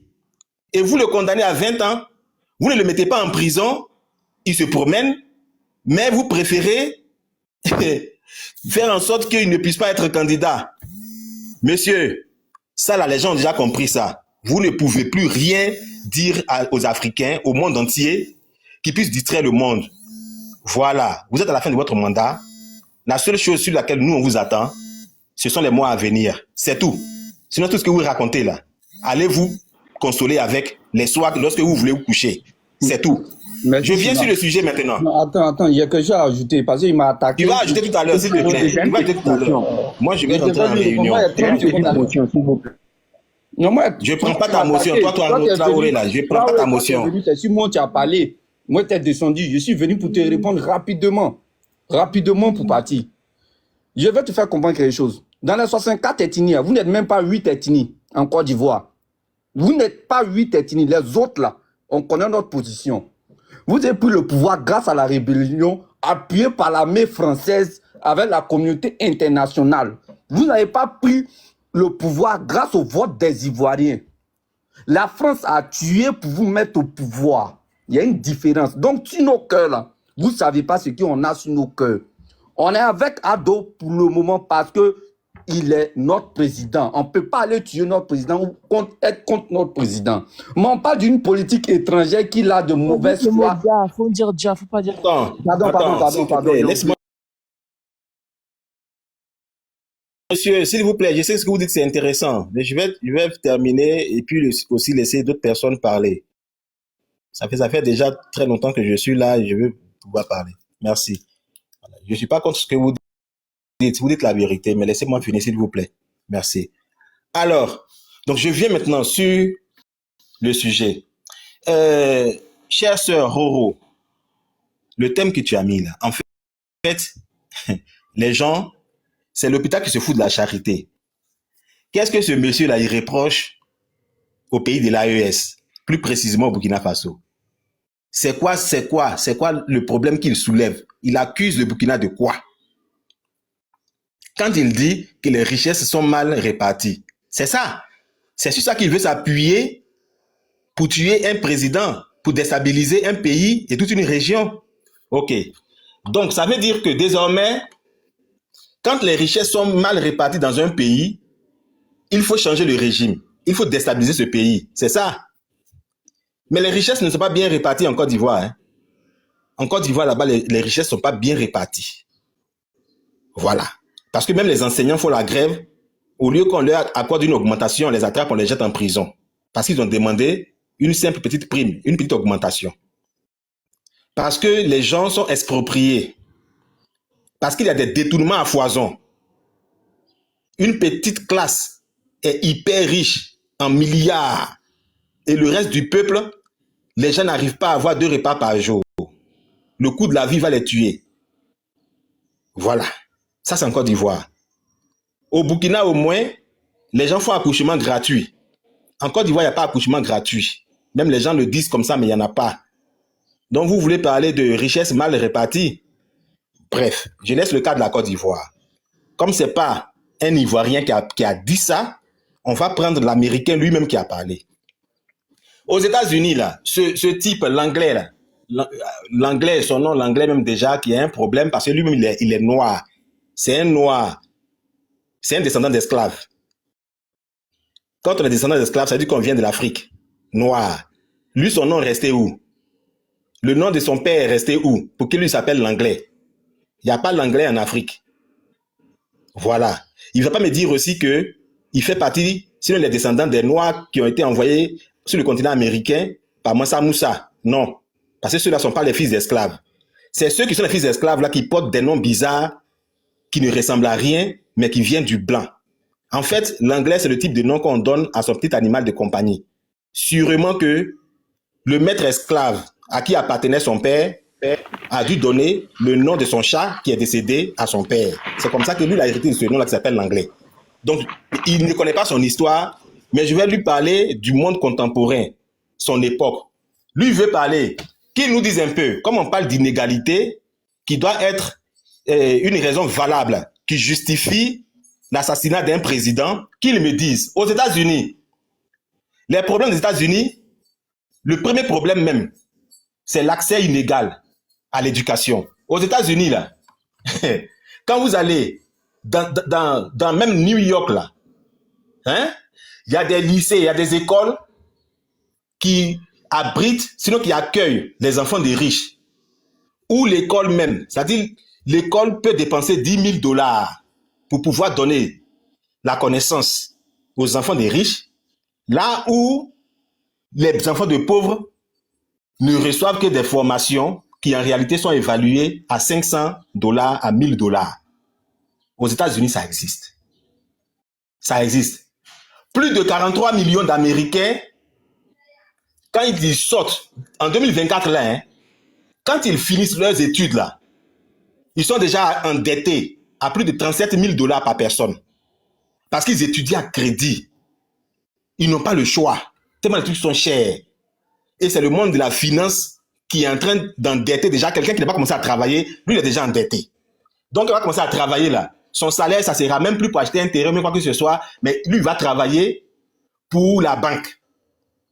Il travaille cadeau. C'est ce que ça veut dire. Vous voulez parler du système de santé aux États-Unis? Aux États-Unis, là, il n'y a pas d'assurance là-bas. C'est Obama qui s'était battu un moment pour mettre en place l'Obamacare. Mais ça a été encore dégagé. D'accord? Monsieur l'anglais, dans votre pays, là, peut-être que vous n'êtes pas au courant, mais tellement les Noirs sont tellement maltraités, ils ne sont pas considérés, que même pendant le Covid, là, les Noirs sont morts plus que les Blancs. Ça a tué les Noirs, mal même, comme on le dit à Abidjan, par rapport aux Blancs. D'accord? Dans vos hôpitaux, là, une simple visite aux urgences sans assurance de santé coûte en moyenne 1 400 $. Et ça, c'est souvent hors de portée, même pour des millions de travailleurs pauvres aux États-Unis. Vous voulez qu'on en parle? Dites-moi si ça, c'est une bonne répartition des richesses des États-Unis. Monsieur, l'inégalité raciale bat son plein aux États-Unis. Vous voulez que je vous rappelle la mort de Floyd, qui a soulevé des vagues d'indignation? Ou bien vous n'êtes pas au courant de ce qu'on appelle Black Lives Matter? C'est pas aux États-Unis? L'anglais? Ou bien en ce moment, tu n'étais pas encore né? Ah, si tu n'étais pas encore né, je t'informe. Sinon, tu es vieux, hein? Ou bien toi, tu es né, tu as grandi un seul coup. Tu es le Thierry Benani des États-Unis. Monsieur, arrêtez d'être idiot. Je vais poursuivre pour vous dire quelque chose. La criminalité et l'instabilité sociale, par exemple dans les villes à Chicago, certains quartiers même comme Englewood, majoritairement habités par les Noirs et les pauvres, ont des taux de meurtre 10 fois plus élevés que les quartiers où habitent les Blancs. Monsieur, pourquoi ça? Pourquoi c'est dans les quartiers noirs qu'il y a plus de personnes qui sont sous l'effet de la drogue? Dites-nous, pourquoi les prisons américaines sont remplies des Noirs, des Afro-Américains? Pourquoi? Est-ce que ce n'est pas le résultat d'une mauvaise politique? Son indépendance. Le Texas. Vous connaissez le Texas, hein? Ou bien vous ne connaissez pas le Texas? L'anglais. Tu ne connais pas Texas? Texas est un État des États-Unis. Ils font partie des États-Unis, hein? Ils réclament leur indépendance. Ils ont même baptisé ça le Texit pour faire référence au Brexit. Ils veulent quitter la fédération. Pourquoi ils veulent quitter la fédération? Il faut nous dire ça un peu. L'anglais. Ou bien tu ne parles pas. Il faut nous répondre. Puisque les États-Unis sont tellement bien gouvernés que ça va là-bas. Et donc, comme vous êtes au chômage, vous vous ennuyez dans vos bureaux, il faut aller chercher à apporter le développement dans le reste du monde, notamment au Burkina Faso, là où les populations ont quand même une prise en charge médicale, alors qu'aux États-Unis, il n'y a pas de prise en charge médicale. Monsieur, dites-nous, pourquoi le Texas veut partir? Ah, d'accord. Ou bien vous ne le savez pas. Vous voulez que je vous dise un peu? Hein? L'anglais, tu veux que je te le dise? Le Texas se plaint. Parce qu'au Texas, le Texas fait rentrer beaucoup d'argent dans les caisses du gouvernement fédéral. Mais en retour, ce que le Texas reçoit là n'est pas à la hauteur de ce qu'il donne. L'argent qui rentre dans les caisses des États-Unis reste au niveau de l'oligarchie qui gouverne. Vous bouffez tout ça. Les Texans veulent donc quitter. C'est pas moi qui le dis, hein. Allez-y consulter vous-même. Hein? Le Tax Foundation de votre pays. Vous devriez savoir ce que c'est. Le Tax Foundation. Je répète pour vous. Tax Foundation. Peut-être que vous avez duré trop sur le terrain des guerres au Moyen-Orient, dans le désert, dans la poussière. Donc, vous êtes même déconnecté des réalités américaines. Sinon, vous ne serez même pas allé en Afrique pour chercher là où il faut mener les combats de mauvaise répartition des richesses. Donc, je vous informe, il faut retourner aux États-Unis. Il y a un gros champ de bataille là-bas. Vous pouvez faire de très bonnes guerres là-bas parce que la mauvaise gouvernance se trouve là-bas. Donc, ce n'est pas la peine de vous fatiguer pour aller vivre à l'étranger en Afrique dans les moustiques. Retournez aux États-Unis et puis vous allez combattre la mauvaise gouvernance là-bas. Monsieur, l'immigration aux États-Unis, comment vous gérez ce problème-là? Vous gérez ça comment? La solution magique que vous avez trouvée, c'est de mettre en avant ce que vous avez appelé l'America, Make America Great Again. Ah bon? Donc quand vous dites que Make America Great Again, ça veut dire que vous n'êtes plus great. Ça veut dire qu'avant vous étiez great. C'est-à-dire avant vous étiez grand. Mais maintenant vous n'êtes plus grand. Donc vous voulez redevenir grand. C'est ce que ça veut dire, monsieur. Mais qu'est-ce que vous avez fait pour que l'Amérique ne soit plus grande? Ça veut dire en réalité que vous gérez mal l'Amérique. Vous gérez mal les États-Unis. C'est ce que ça signifie. Parce que si vous gérez bien les États-Unis, vous n'allez pas nous dire faites l'Amérique grand une fois de plus. Mais vous gérez mal les États-Unis. Donc si vous cherchez les gens qui gèrent mal, il faut aller d'abord régler les problèmes de chez vous là-bas. L'anglais, je vais vous dire quelque chose. Dans l'AES là, il n'y a pas de mauvaise répartition des richesses. Voilà. Actuellement, dans l'AES, il n'y a pas de mauvaise répartition des richesses. Sinon, c'est vous qui avez placé à la tête de ces pays-là, depuis les indépendances, des valets locaux, des gens qui vous étaient soumis, depuis plus de 65 ans. Et c'est à cette époque-là qu'il y avait une mauvaise répartition des richesses. C'est-à-dire, vous mettez à la tête du pays vos hommes, les France-Africains, qui vous sont soumis par la même occasion. Et vous, là, ne vivent que dans la poussière, dans les maladies. Ils sont obligés de fuir leur territoire. Vous avez même fait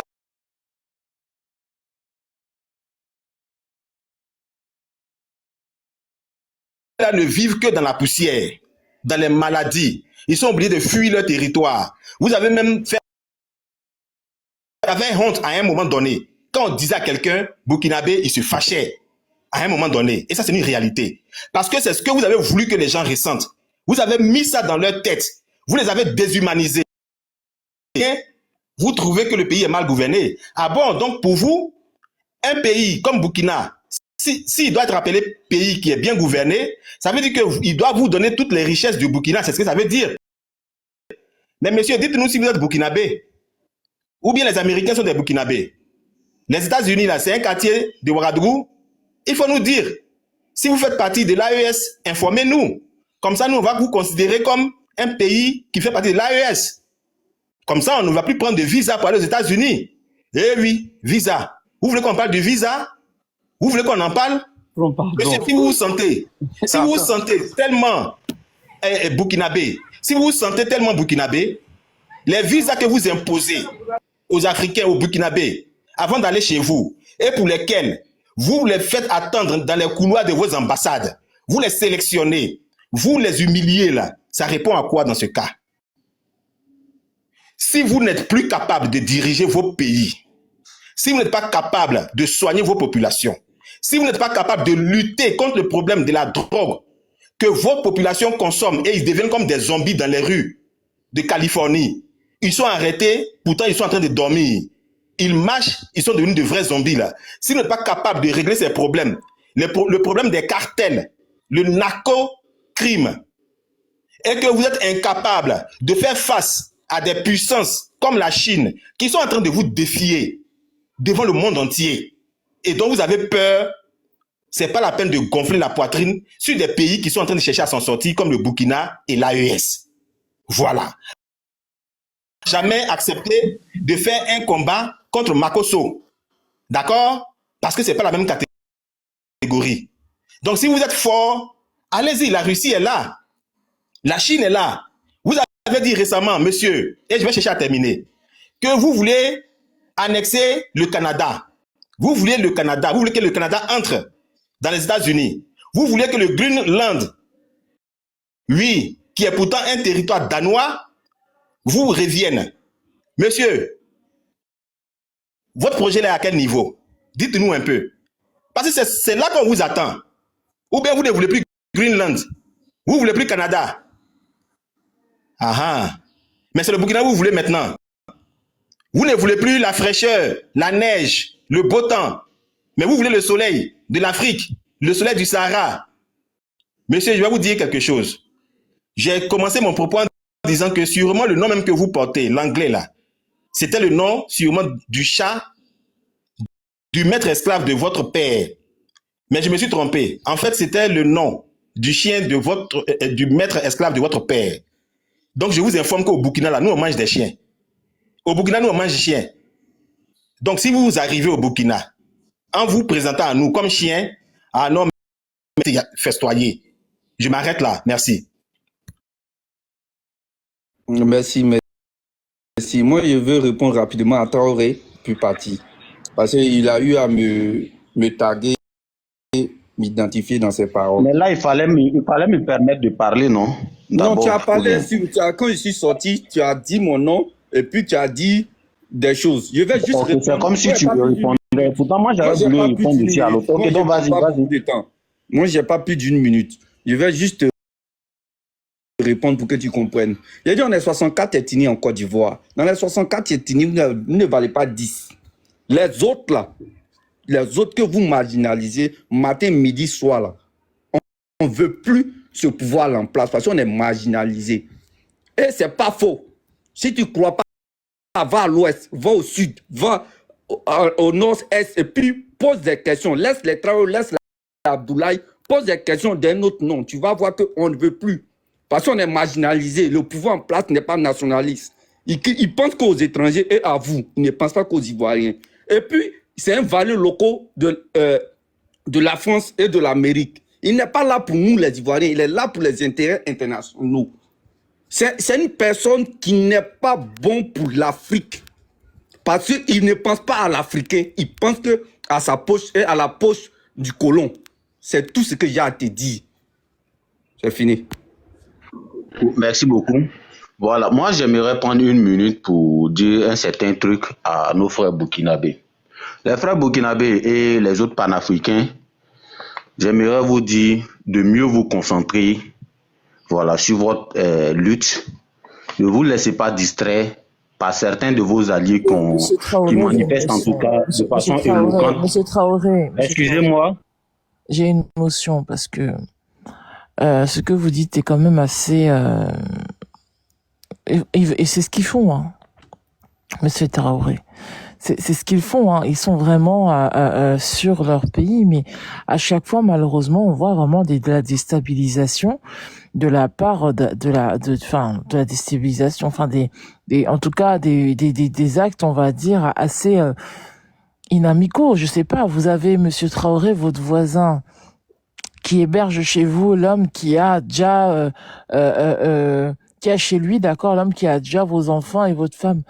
Mais vous demandez au voisin qu'il vous remette. S'il veut pas vous le remettre, ça veut dire tout simplement qu'il fait déjà un acte inamical. Et en plus de ça, quand on remonte à chaque fois, quand on voit d'où ces actes-là viennent, à chaque fois, les personnes sont un peu réfugiées en Côte d'Ivoire. Enfin, Ok, madame, excusez, j'aimerais rebondir sur ce fait-là. Il est remarquable ici qu'en Côte d'Ivoire, ou du moins les attaques qui se passent au Burkina, les attaques des terreaux ne se passent jamais du côté du Burkina, c'est-à-dire à la frontière de la Côte d'Ivoire. Ou bien ces terreaux traversent-ils, c'est-à-dire on les forme en Côte d'Ivoire et puis on les envoie par avion aller attaquer une autre zone du Burkina, ou bien ça se passe comment? Maintenant, ce que j'aimerais dire, lorsqu'on dit, comment on appelle, il y a une personne qui aurait peut-être déjà des Burkinabés, et puis il est encore, disons, cette personne est en Côte d'Ivoire, qui est hébergée en Côte d'Ivoire et tout, mais on a aussi des preuves. Le président Soro Guillaume a été reçu par le président Ibrahim Traoré. Donc, sur ces débats-là, moi, je n'aimerais pas aller sur ces débats-là. Donc, ce que j'étais en train de dire, avant que, voilà, je sois interrompu, j'aimerais dire aux frères burkinabés de mieux se concentrer sur leur combat, parce qu'ils sont dans une lutte noble. Ne vous laissez pas distraire par, comment on appelle, de beaux parleurs, ainsi de suite et tout. Voilà. Le frère de chute qui vient d'intervenir a parlé tellement de choses que vraiment, voilà, malgré son éloquence, on ne voit pas de cohérence dedans. Lorsqu'on vient peut-être, et là, le panel m'excuse, lorsqu'on vient par exemple dire que le RDA a été créé par comment on appelle, Babo Laurent et Simon Lévy Gbagbo, vous dites? On l'a, c'est qui? C'est vous qui venez d'intervenir, je ne vois pas bien le nom de chute là. Non, quand celui qui est en bas là. Quand tu dis... Excuse-moi, on ne doit pas se laisser distraire là, on sait qui. S'il te plaît, ça fait 20 minutes. Monsieur, c'est même pas à toi de parler, hein. Tu as déjà parlé. Voilà, il y a des gens qui sont là aussi. Non, tu as fait 20 minutes. Pourquoi tu veux monologuer? Attends, excuse-moi. Le panel ne tourne pas. Excuse-moi, hein. Si c'est un monologue, tu veux faire, il y a d'autres qui sont là qui vont parler. On va te laisser parler. Parce que tu ne payes pas l'abonnement. Voilà, c'est pas toi de parler. Oui, c'est toi qui ponds des âneries. Tu n'as aucune position. Je t'ai demandé une simple solution, tu n'as pas pu proposer. C'est pas toi de parler, monsieur. Très bien. Voilà, tu as déjà parlé, on avance.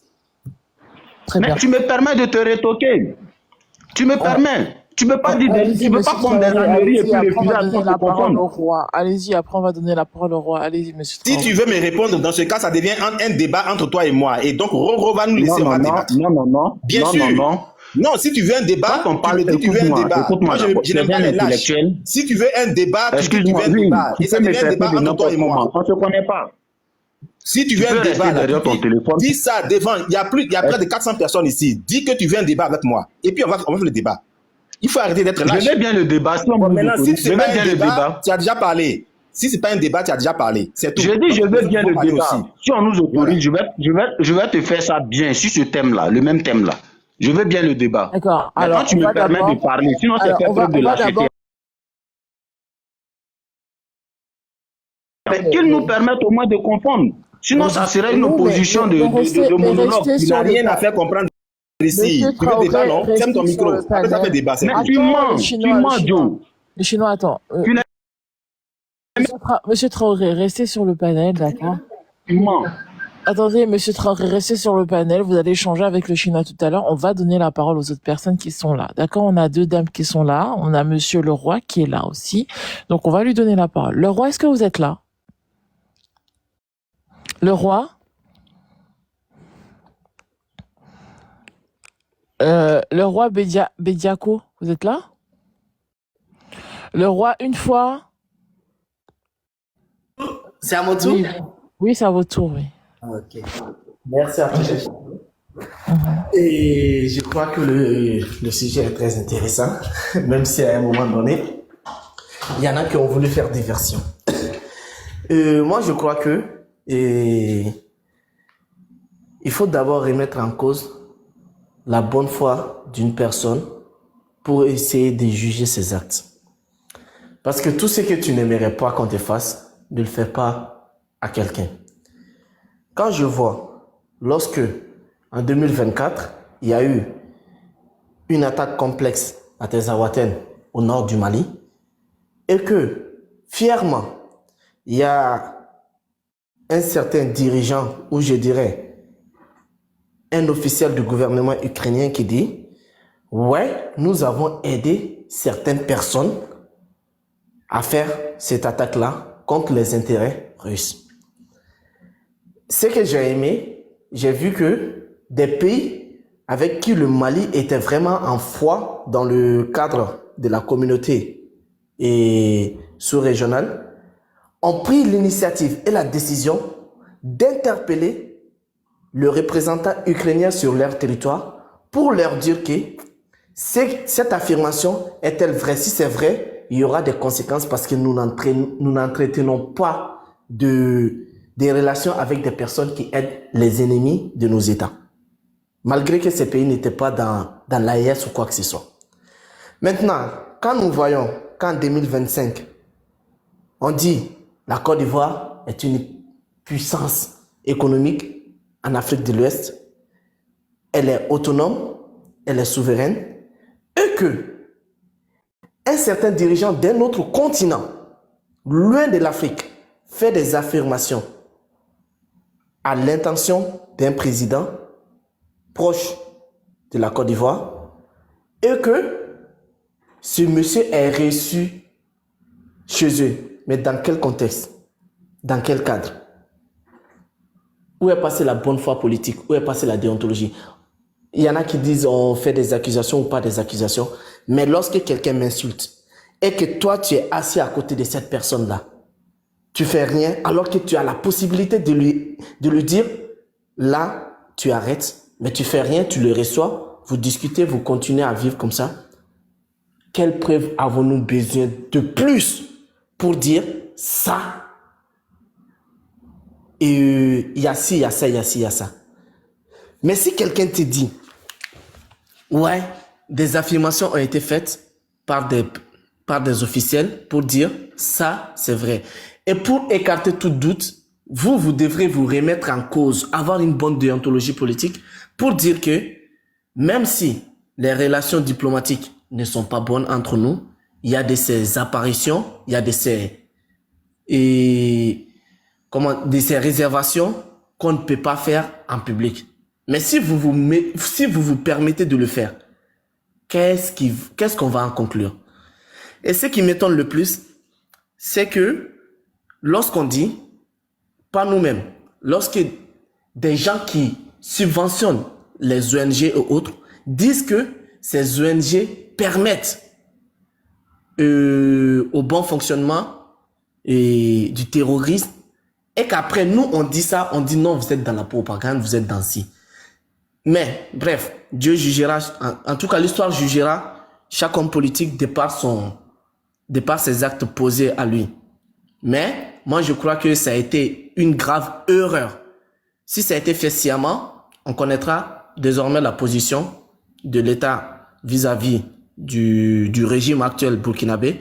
Mais en tout cas, ça a été une grave erreur de communication qui décrédibilise vraiment la bonne volonté de l'État ivoirien. Parce que si je me rappelle bien, même pendant la visite du président ghanéen en Côte d'Ivoire, ils ont évoqué un potentiel retour des pays membres de l'AES dans la CEDEAO, dont l'émissaire allait être le président et le nouveau président ghanéen. Dans ce contexte-là, si vous vous permettez de faire certaines apparitions avec certaines personnes qui ont fait vraiment des affirmations peu crédibles, cela vous désengage vraiment de posture vis-à-vis de nos propos. Mais vraiment, en tout cas, ça a été de mauvaise foi. Je ne sais pas ce qu'il a été dit là-bas, mais comme on l'a dit, nous sommes dans un monde maintenant multipolaire. Donc du coup, comme il y a un monsieur qui l'a dit, il y a des forces chez nous qui n'est pas là pour combattre uniquement le terrorisme, mais pour faire des forces de dissuasion contre chaque État. Si ces États-là assument leurs actes ou pas, mais en tout cas, nous réagirons en matière de réciprocité et en conséquence contre toute attaque, que ce soit verbale ou militaire ou quoi que ce soit, nous réagirons. Maintenant, sa position, c'est lui seul qui le connaît. Nous, notre position, nous aussi nous le connaissons. Mais en tout cas, quand tu pactises avec quelqu'un qui veut nous déstabiliser, nous, on ne te considère plus comme ami. Franchement, nous, on ne te considère plus comme ami. Mais, voilà, le peuple ivoirien, le peuple malien, le peuple burkinabé, nous restons des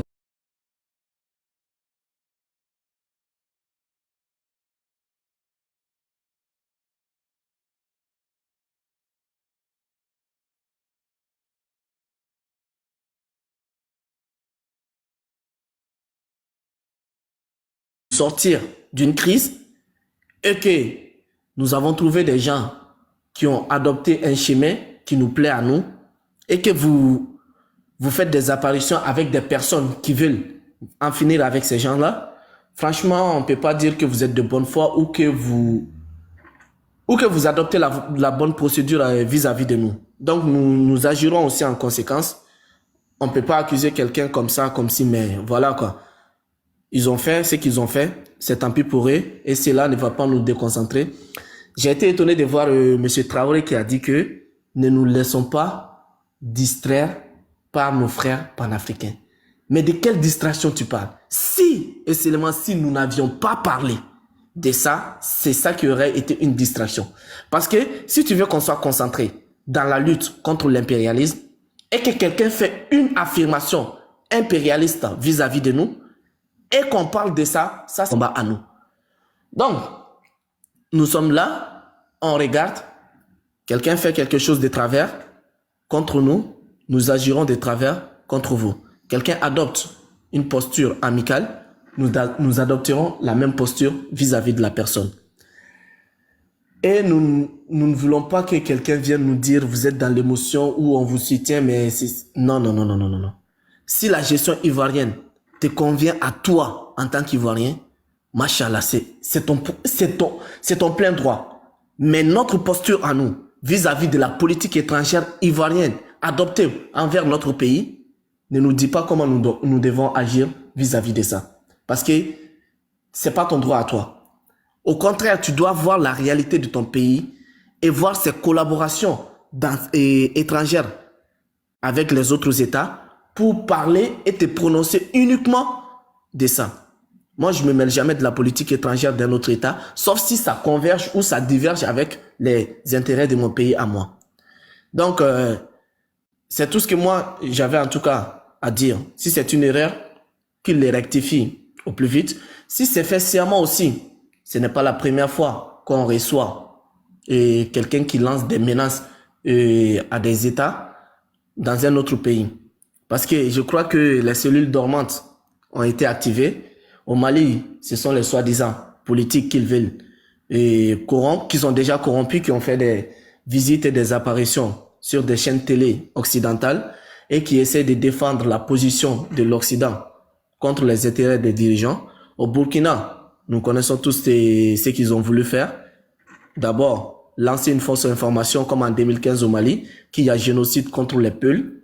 Et ça n'a pas abouti parce que le chef d'état-major burkinabé, si je ne me trompe pas, il est Peul. Donc du coup, vu que les petites menaces et les fausses informations ne marchent plus, ils adoptent cette force, voilà, cette menace publique. Donc du coup, nous aussi on est prêts. Comme le président, son excellence Ibrahim Traoré l'a dit, guerre de haute intensité, le peuple sera appelé, nous serons tous au rendez-vous. Si c'est par le sang que notre liberté se fera, il n'y a pas de problème. Mais choisissez bien vos camps. Parce que si vous accueillez nos amis, ne vous attendez pas à ce qu'on ait de la clémence envers vous. Si la gestion interne d'un pays convient aux citoyens de ce pays, nous on ne se mêle pas de ça. Vous ne verrez jamais un pays membre de l'AES dire que oui, nous nous mêlons de la gestion interne de la Côte d'Ivoire. Ça ne nous regarde pas. Des menaces qui visaient directement nos pays à nous. Donc, on ne se mêle pas de vos affaires. De grâce, ne vous mêlez pas de nos affaires à nous. Donc, mais si vous vous mêlez, ne vous attendez pas à ce qu'on reste souple vis-à-vis de vous ou on reste docile. Merci.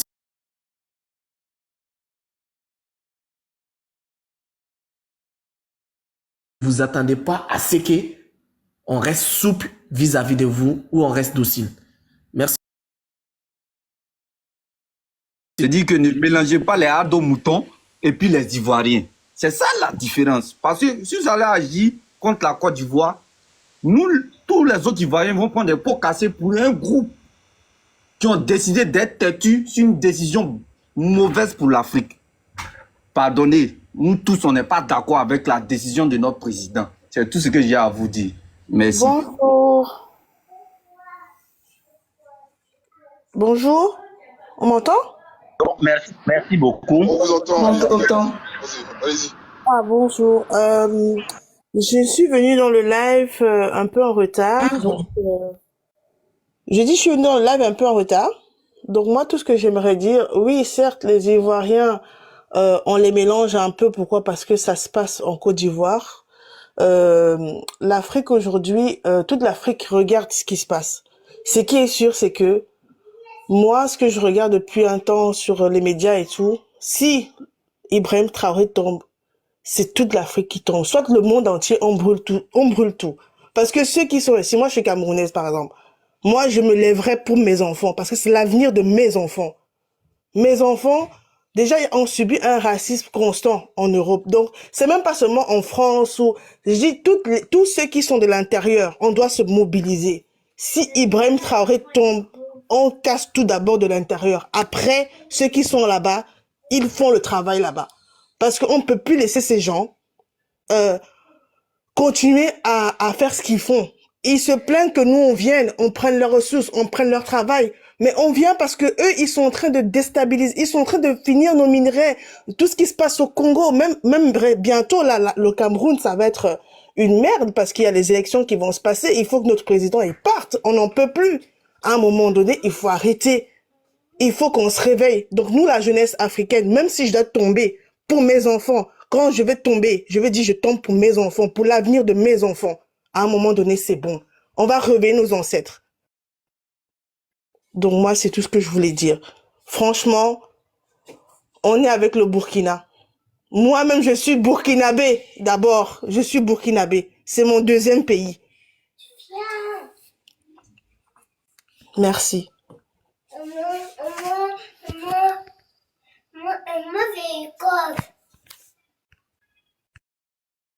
Madame Queen, s'il vous plaît, éloignez l'enfant Oui, ça va faire péter le live. S'il vous plaît, on continue de tapoter, de partager. D'accord?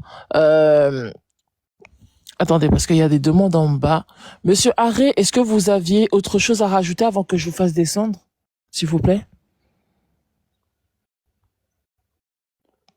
Haré? Bon, Haré n'est pas là. King? J'ai quelque chose à déposer. Non, J'ai quelque chose à ajouter. vous allez échanger avec le chinois, donc vous inquiétez pas. Ok, il n'y a pas de souci. Oui, monsieur Haré, je vous fais descendre, d'accord? Ok. Je vais faire tourner le panel, merci beaucoup. Merci. King, Merci. on peut vous écouter si bonjour, attendez une seconde. On tapote, on partage le live s'il vous plaît. N'hésitez pas à vous abonner à mes deux pages, hein, notamment l'autre qui est là et les deux pages qui parlent là. D'accord, c'est bien moi, c'est important. Comme ça, voilà, vous allez pas louper, vous louperez pas les panels, les différents lives qu'on fera. Demain, je vous rappelle, c'est 1 contre 1. Donc, 1 contre 1, demain, pro CDAO et contre CDAO. Et n'hésitez pas à m'écrire, d'accord, vous m'écrivez inbox. Et puis, je vais vous organiser demain, je vous ferai monter sans souci pour l'organisation du panel. Hein. D'accord ? Donc voilà, on continue de tapoter comme ça, on continue de partager, on sécurise le live pour ceux qui peuvent. Merci infiniment. Allez-y King, on vous écoute. Bonjour, bienvenue. Bonjour. Donc, j'arrive pas à comprendre qu'il y en a qui continuent à défendre le comportement d'Alassane. Donc, au Mali, on va me dire que c'était pour faire de la pétanque. Ils étaient partis se balader, faire des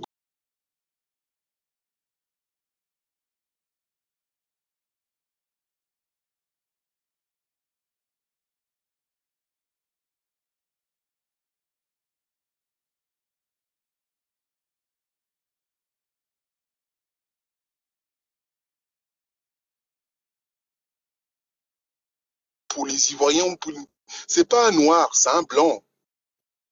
Il est juste noir de l'extérieur. Comment? Donc, si on prend les faits, donc au départ, il reçoit il reçoit le général américain pour aider la Côte d'Ivoire, même si on sentait le cheval de Troie. Et là, le mec fait une déclaration comme ça. Si réellement, il était là pour se battre pour l'Afrique, celui-là, ce monsieur-là, il aurait dit aux Américains, bon, notre accord ne tient plus, clac, prenez votre argent, prenez tout ce que vous avez déposé chez nous, nous ne voulons plus. Basta. Mais non, il est là, il ne dit rien. Et lui, tout ce qu'il attend, c'est que ses maîtres lui disent aboie et il va aboyer. Ce monsieur ne sert à rien d'autre qu'à déstabiliser les pays qui sont autour. Donc, je vois même pas comment des gens ont le courage de se lever et de venir le défendre. Tu veux défendre quoi? Les faits sont là. Vous êtes en train d'insulter IB quand il dit non, c'est faux, c'est faux, c'est faux, c'est faux. Mais la réalité est là et vous continuez à essayer de défendre. Il est en train de mettre la Côte d'Ivoire dans la sauce. On va se retrouver avec des problèmes avec tous nos voisins. Parce que, en fait, si ce monsieur reste au pouvoir, imaginons que par miracle, cet abruti reste au pouvoir. Autour, l'AES continue à exister et s'en sort. Les pays autour de l'AES suivent le chemin de l'AES et se libèrent. Donc nous, on va se retrouver là, en étant le seul pays, sous l'égide des Occidentaux, à vouloir déstabiliser les autres. Et vous croyez que le pays va rester tranquille? Non, ce monsieur doit dégager. Je ne sais pas par quel moyen, mais qu'il parte. C'est bon, on a compris, tu as 83, je sais plus quoi, 83, 86 ans. Va-t'en, va prendre ta retraite dans un EHPAD là-bas, ou je sais pas quoi. L'argent que tu as volé aux Ivoiriens, va-t'en. Pourquoi il veut continuer à rester à emmerder son monde? Et comme on ne parle pas des histoires de développement, il n'a rien développé du tout. Parce que même moi, je peux être président, hein, prendre des crédits pour faire des routes et des ponts, c'est facile. Hein. En plus, c'est même pas. En plus, quand on regarde, si on fait le budget des routes et des ponts qu'il a fait, les 42 milliards de francs CFA qui sont en déficit là, c'est pas pour les routes et les ponts. Faut arrêter de se foutre la gueule du monde.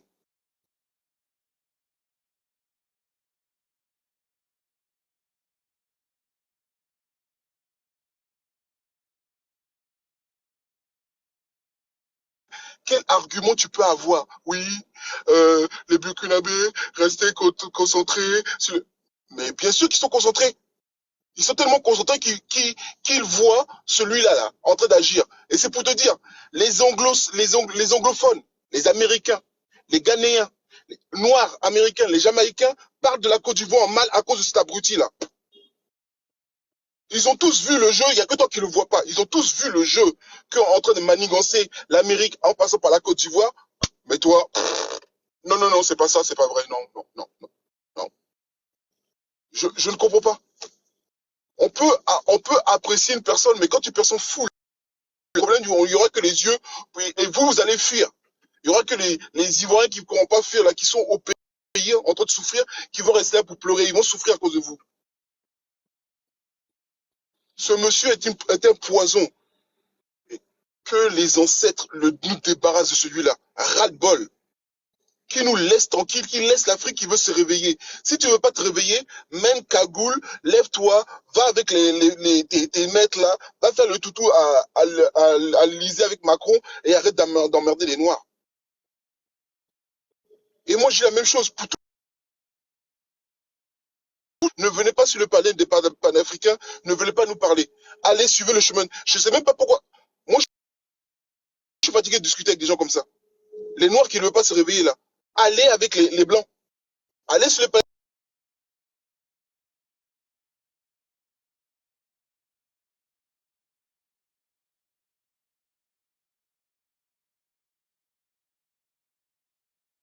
C'est pas croyable ça. Avec son visage qui part en vrille, il monte tellement que son visage part en vrille. Il y a tellement de mensonges qui sortent de sa bouche que sa bouche n'arrive plus à tenir. Non, ce qu'il se casse. Et les Américains, là, arrêtez vos bêtises. L'Afrique n'a pas besoin de vous pour utiliser ces minerais. C'est fou de dire oui, le Burkina n'utilise pas les minerais pour sa population. Mais bizarrement, avant, vous ne disiez rien. Et là, d'un seul coup, ça vous intéresse? Vous prenez les gens vraiment pour des bêtes. Hein. Oui, Ibrahim Traoré utilise ça pour lui. Mais regardez ce qu'il a réalisé depuis qu'il est là. Il a réalisé un travail qu'il n'a même pas fait l'autre abruti qui est parti en Côte d'Ivoire là.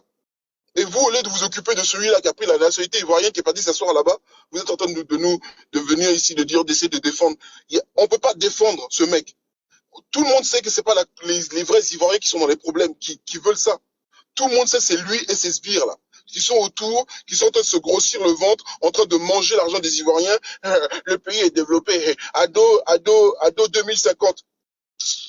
Ado à vie. Il a qu'à crever à vie, il peut pas être à vie. Ado va bientôt mourir, mon frère. Il a 86, 83, 86 ans. Il n'y a que Dieu qui peut rester à vie. Ton ado là, qu'il aille en prison, qu'on le prenne et qu'on le balance dans la piscine ou je sais pas quoi, là. Qu'il dégage. Lui et sa greluche, là. Oh. J'ai fini. Ça me saoule, ces mecs-là. Ok. Roro. Roro. Qu'elle arrive. Vas-y. Je dis, Traoré. Je suis là. Ok. Mais accorde-moi 15 secondes. Traoré, je dis, les vrais Ivoiriens, à part vous les noms Abdoulaye et autres là, tous les autres noms n'en veut plus ado. Si tu ne crois pas, dis que voyage et puis voir. Parce que nous tous, on est intellectuels. Nous, on n'est pas abrutis. On est intellectuels. On sait poser le pour et le contre. Ton président là nous arrange plus, nous crée des problèmes à l'international et dans notre propre Le Premier ministre de Côte d'Ivoire s'appelle Begré Mambé. Le Premier ministre de la Côte d'Ivoire s'appelle Begré Mambé. Lui, il est partisan de Ouattara. Voilà, donc, faut te revoir. En attendant mon débat avec le frère. Attendez, monsieur Traoré. Monsieur Harry, je suis désolé, j'ai vraiment beaucoup de demandes en bas. Je vous fais descendre. Je vais faire descendre Monsieur le roi. Et comme ça, on fait circuler le panel, d'accord? Merci. Monsieur King aussi, je vais vous faire descendre parce que j'ai 3 demandes en bas. Il n'y a pas de souci. Oui. Non, mais écoute. Oui. Excusez-moi, madame. Bon, s'il te plaît, est-ce que tu peux donner, après la dame, bien sûr, tu peux donner la parole à ce monsieur qui veut parler, qui a tellement de choses à dire là. Comme ça, je vais lui répondre. Parce que là, il va chercher à rentrer en réunion. Donc, il va parler et puis on va l'entendre.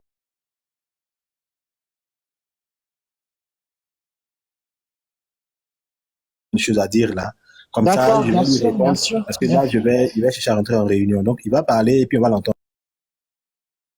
Très pertinent.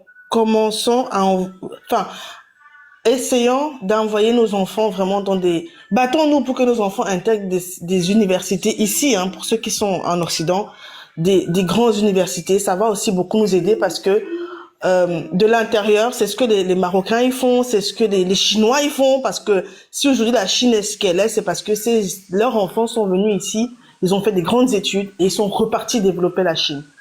Donc c'est important de faire ce processus-là aussi. C'est vraiment très important que de vivre comme eux ici. On fonctionne un peu comme eux, mais à la longue, on se rend pas compte. Ça, c'est pas bénéfique pour nous et pour nos enfants.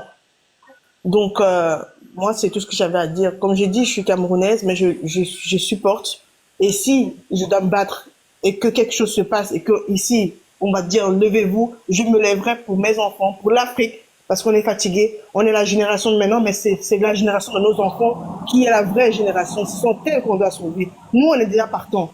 Mais cette génération, ces petits-enfants, on doit les laisser un héritage. On doit leur montrer que nous, on était comme ça. Et on se bat pour eux. Si nos parents n'ont pas pu se battre pour nous, nous battons-nous pour nos enfants. Ils ont besoin de nous. Ce sont eux l'Afrique. Même plus nous, ce sont eux l'Afrique de demain. Envoyons-nous dans les grandes universités, mettons-leur l'Afrique, le combat dans la tête pour que eux, quand ils quittent là, ils disent, OK, moi, ma maman, elle avait un rêve, mon papa, il avait un rêve, mon grand-père était comme ça, je m'en vais pour faire ça à mon pays. Parce que moi, j'ai eu la chance, j'ai eu des ressources, j'ai eu le potentiel, en fait. On m'a donné ça, cette chance, que ceux qui sont en Afrique n'ont pas forcément cette chance, mais ce sont ceux qui sont ici. Et changeons aussi les mentalités, s'il vous plaît. On est tous africains, on est tous noirs. On va pas, c'est ça qui nous tue. On ne s'aime pas entre nous, aimons-nous. Même les Algériens, ils vont se mettre dans la bagarre alors qu'ils sont même pas marocains, mais ils vont se dire non, on est avec eux. On est arabes. Mais nous, non. Nous, on peut voir notre frère comme ça, on passe dans la rue. Même quand un Africain vient nous demander, s'il vous plaît, peux-tu m'aider? On a peur. Non. qu'on peut faire, c'est d'être unis. On ne peut pas dire, oh, là-bas, c'est les Burkinabés, c'est l'Afrique de l'Est, On est tous africains. Le continent, c'est l'Afrique. C'est un seul continent. C'est l'Afrique contre tous. Et ils le savent maintenant. Et ils regrettent même. Mais maintenant, c'est nous tous contre eux. Ils peuvent rien. C'est tout ce que j'avais à dire. Infiniment, Madame Queen, merci beaucoup pour ce réveil de conscience. Monsieur Traoré, on vous réécoute, s'il vous plaît.